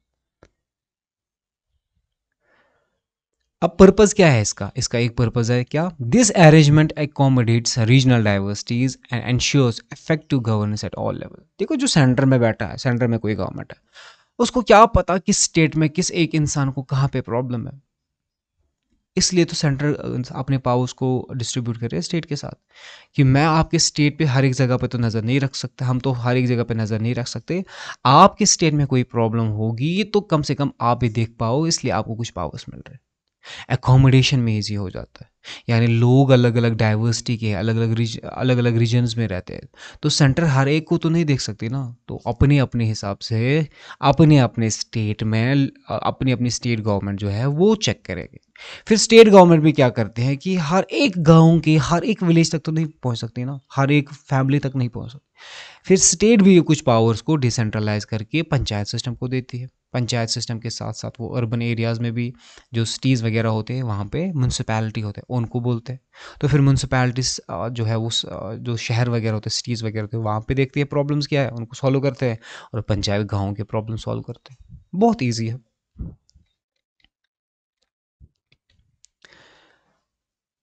तीसरा तरीका है power share amongst different social groups. पहले में हमने देखा पावर शेयर हो रहा है हॉरिजेंटली, अलग जो 3 ऑर्गन्स हैं उनको पावर्स मिल रहे हैं। दूसरे में हमने देखा vertical sharing of vertical power sharing, उसमें हमने देखा कि पावर जो है अलग अलग पावर को डिसेंट्रलाइज किया जा रहा है, फेडरल सिस्टम क्रिएट किया जा रहा है। अब जो तीसरा है इसमें पावर शेयर किया जा रहा है बट डिफरेंट सोशल ग्रुप्स के थ्रू। अब ये कौन सी चीज़ है? ये accommodating diversity, power is shared among different social, regional, religious and linguistic groups to ensure inclusivity. देखो हर एक कंट्री में ना एक ही तरीके के लोग नहीं हैं। ये हमने श्रीलंका के एग्जाम्पल में और बेल्जियम के एग्जाम्पल में देखा कि लोग अलग अलग डाइवर्सिटी के, अलग अलग एथनिसिटी के होते हैं। सोशली भी लोग अलग अलग हो सकते हैं, जैसे कास्ट सिस्टम हो गया, जो क्लास सिस्टम हो गया। रिलीजन के मामले में भी लोग अलग अलग हो सकते हैं, जैसे हिंदू हो सकते हैं, क्रिश्चियंस हो सकते हैं, सिख हो सकते हैं, मुस्लिम्स हो सकते हैं, अलग अलग रिलीजियस आइडियोलॉजीज़ के हो सकते हैं। लैंग्वेज के बेसिस पे भी बहुत सारे लोग हैं, जैसे हमारा कॉन्स्टिट्यूशन खुद कह रहा है कि 22 हमारे कॉन्स्टिट्यूशन के अंदर है 22 लैंग्वेजेस, उनको कॉन्स्टिट्यूशनल लैंग्वेजेस बोला जाता है। तो जब बहुत ज़्यादा लोग डिवाइडेड है, इनको एक साथ रखने के लिए पावर को डिस्ट्रीब्यूट किया जाता है। तो हम यहाँ इंडिया में अगर आप देखोगे तो लैंग्वेज के बेसिस पे कोई ऑर्गेनाइजेशन होगी जो लड़ रही होगी तो उसको लड़ने दिया जाएगा, उसको रोका नहीं जाएगा। लैंग्वेज के बेसिस पे कुछ ग्रुप्स होते हैं, जैसे कभी कभार कोई गवर्नमेंट की तरफ से एडवर्टीजमेंट आते हैं, उसमें बोला जाता है कि ये पर्टिकुलर लैंग्वेज जो है ना, ये पर्टिकुलर लैंग्वेज जो है वो ऐड की जाएगी। तो जो दूसरे लैंग्विस्टिक ग्रुप के लोग होते हैं वो कह रहे हैं कि हमारे साथ क्यों जाती हो रही, तो वो उस बेसिस पे बाद में ऐसी एडवर्टीजमेंट को हटाया जाता है। क्योंकि इनका भी से होता है, जब भी कोई डिसीजन आता है, जब भी कोई लॉ बनता है, लिंग्विस्टिक ग्रुप से भी पूछा जाता है, रिलीजियस लीडर से भी पूछा जाता है, सोशल ग्रुप से भी पूछा जाता है कि आप अपना ओपिनियन दीजिए। इसका मतलब ये है कि इनका भी से होता है, इनके भी इनकी जो बातें हैं, इनका जो ओपिनियन है उसका भी महत्व होता है। Example, in Belgium the community government system gives representation to different linguistic. जब हमने बोला था कि एक और कम्युनिटी लेवल पे जो गवर्नमेंट रखी गई है, कम्युनिटी गवर्नमेंट, कहाँ पे? बेल्जियम में। उसका काम क्या है? उसका काम यही है कि हर एक इथनिसिटी के लोग उनमें से उनके मेंबर्स होंगे, वो लैंग्वेज के बेसिस पे कोई इशू होगा वही सॉल्व करेंगे, रिलीजन के मामले में कोई इशू होगा वही सॉल्व करेंगे, सोशल इशू होगा कोई वही सॉल्व करेंगे। इंडिया में अब अभी कोई कम्युनिटी गवर्नमेंट तो है नहीं, लेकिन हम मॉडर्न डेमोक्रेसीज की बात कर रहे हैं कि किसी जगह पे हो सकता है, किसी जगह पे नहीं भी हो सकता। In India reserve constituencies ensure representation for socially disadvantaged groups and women in legislature. अब इंडिया में कोई ऐसा कम्युनिटी गवर्नमेंट तो नहीं है, लेकिन इंडिया में आरक्षण है। अब आरक्षण क्या होता है? आरक्षण मतलब यहाँ पे रिजर्वेशन है। किसको रिजर्वेशन है? इंडिया में ना एक रिजर्वेशन सिस्टम चलता है, जिसमें हम देखते हैं कि बहुत सारी कॉन्स्टिट्यूंसीज ऐसी है जहाँ पे मेल जो है ना वो इलेक्शन के लिए खड़े नहीं हो सकते, वो फीमेल की सीट्स है, या किसी किसी जगह पे वो शेड्यूल ट्राइब्स की सीट होगी, किसी किसी जगह पे वो शेड्यूल कास्ट की होगी। उससे क्या होगा? उससे जैसे हम रिजर्वेशन रखते हैं 30% रिजर्वेशन, 20% रिजर्वेशन, उससे क्या होता है? उससे जो पसमानदा होता है, पसमानदा मतलब जो बिछड़े हुए होते हैं, जो पिछड़े होते हैं, है ना, उनको मौका मिलता है आगे आने का, उनको रिप्रेजेंटेशन मिल जाती है। सोशली डिसएडवांटेज्ड लोग कौन है? या तो एसटीज होते हैं, या तो एससीज होते हैं, हो ना, या तो बैकवर्ड आरबीए होते हैं, residents of backward classes, RBA resident of backward areas, exactly. कुछ एलओसी भी होती है, लाइन ऑफ एक्चुअल कंट्रोल के आसपास जो लोग रहते हैं, एलएसी, एलओसी। तो ये सारी कैटेगरीज क्यों बनाई जाती है? ये इसलिए बनाई जाती है ताकि जो डिसएडवांटेज्ड पीपल है, डिसएडवांटेज्ड ग्रुप्स है या वुमेन है, इनको मौका मिलेगा आगे आने के लिए। इसको हम बोलते हैं power shared among different social groups. STs हो गए, एससीज हो गए, वुमेन हो गए। इसका पर्पस क्या है? This approach prevents the alienation of minority group and gives them a fair share in the governance. देखो हमारी कंट्री में, जैसे इंडियन कंट्री में सबसे बड़ी प्रॉब्लम आती है जब उन लोगों की बात करते हैं जो पसमानदा है। पसमानदा मतलब जो गरीब है। अब वो गरीब क्यों है? वो अलग अलग रीजंस की वजह से, कास्ट की वजह से भी हो सकते हैं, जो शूद्राज वगैरह है उनको बहुत कम मौका मिला आगे आने के लिए। गरीब हो सकते हैं जो बहुत दूर रहते हैं सिटीज़ से, तो उनके पास ना एजुकेशन टाइमली पहुंची, ना इकोनॉमिक एडवांटेजेस पहुंचे, तो वो भी पसमानदा हो गए। वुमेन को हमारे यहाँ पे बहुत टाइम तक मौका नहीं मिला आगे बढ़ने के लिए, तो वुमेन भी बन जाती है माइनॉरिटी। कहने का मतलब ये है, ऐसे ग्रुप्स को आगे लाने के लिए इनको रिजर्वेशन दिया गया, ताकि इनको ये फील हो कि ये एलिनेटेड नहीं है, ये भी इसी कंट्री का हिस्सा है। मैं बस अभी एग्जांपल दे रहा हूँ इंडिया का, वरना सिर्फ इंडिया की एग्जांपल नहीं है, मॉडर्न डेमोक्रेसी ये किसी भी कंट्री की हो सकती है। ये यूएसए की हो सकती है, यूके की हो सकती है, ये कनाडा की हो सकती है। अब इंडिया की एग्जांपल इसलिए दे रहा हूँ क्योंकि हम इंडिया से, हम जल्दी से समझ पाएंगे कि कैसे काम हो रहा है। सबको इक्वली मौका मिलेगा और सबको लगेगा कि हमारे साथ जाते नहीं हो रहा है, हमारे साथ अन्याय नहीं हो रहा है। ओके,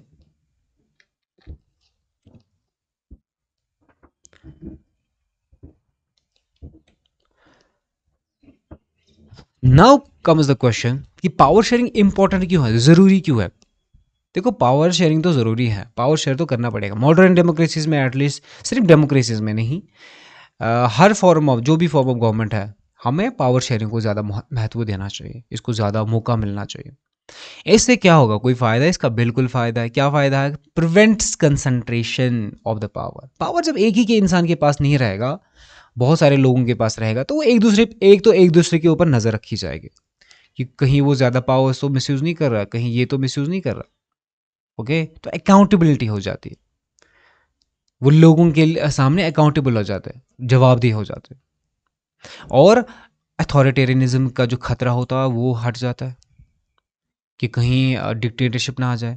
पावर एक ही के पास होगा नहीं तो डिक्टेटर आएगा नहीं, क्योंकि जब 10-12 लोग होते हैं, उनको कोई भी डिसीजन लेना होगा, वो उनका पहले डिस्कशन होगा, वो डिस्कशन पूरा देश देख सकता है। इसकी वजह से इनक्लूसिविटी जो है ना वो प्रमोट हो जाती है। अभी इनक्लूसिविटी क्या है? इनक्लूसिविटी का मतलब ये होता है कि हम चाहे किसी भी माइनॉरिटी के है, किसी भी मेजॉरिटी के है, किसी भी ग्रुप के हैं, हम सबको लगता है कि हम भी एक मेन स्ट्रीम है, उसका पार्ट है, हम भी कंट्री का हिस्सा है, क्योंकि हमारे पास भी कुछ पावर्स है, हमारा ओपिनियन भी मैटर करता है। इससे क्या होगा? उसे डेमोक्रेसी स्ट्रेंथन हो जाएगी, डेमोक्रेसी और ज़्यादा मजबूत हो जाएगी।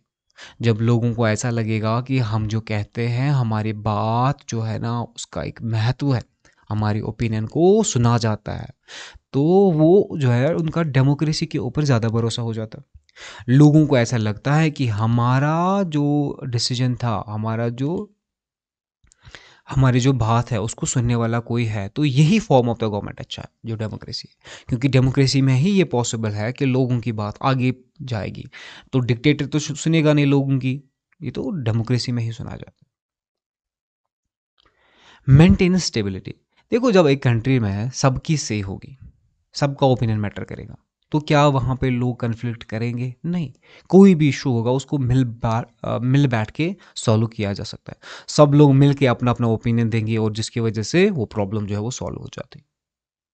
उससे क्या, यही तो फ़ायदा है ना कि स्टेबिलिटी आ जाती है, पीस आ जाता है, हारमोनी आ जाती है। देखो, इंडिया में डिफरेंट, अब 8 मेजर रिलीजन्स हैं दुनिया में, उस वो सारे इंडिया में पाए जाते हैं। इंडिया एक डाइवर्स कंट्री है, रिलीजन के मामले में, लैंग्वेज के मामले में, क्लास के मामले में, कास्ट के मामले में, जेंडर के मामले में, रेस के मामले में। ऐसी कंट्री में जिसमें बहुत ज़्यादा डाइवर्सिटी है, ऐसी कंट्री में लोग एक साथ रह रहे हैं, हारमनी के साथ रह रहे हैं, ये किसकी वजह से? पावर शेयरिंग की वजह से। और थैंक्स फॉर वॉचिंग, आज के लिए बस इतना ही। हम एसएसटी से रिलेटेड और भी टॉपिक्स आपके लिए लाते रहेंगे, तब तक के लिए बाय बाय।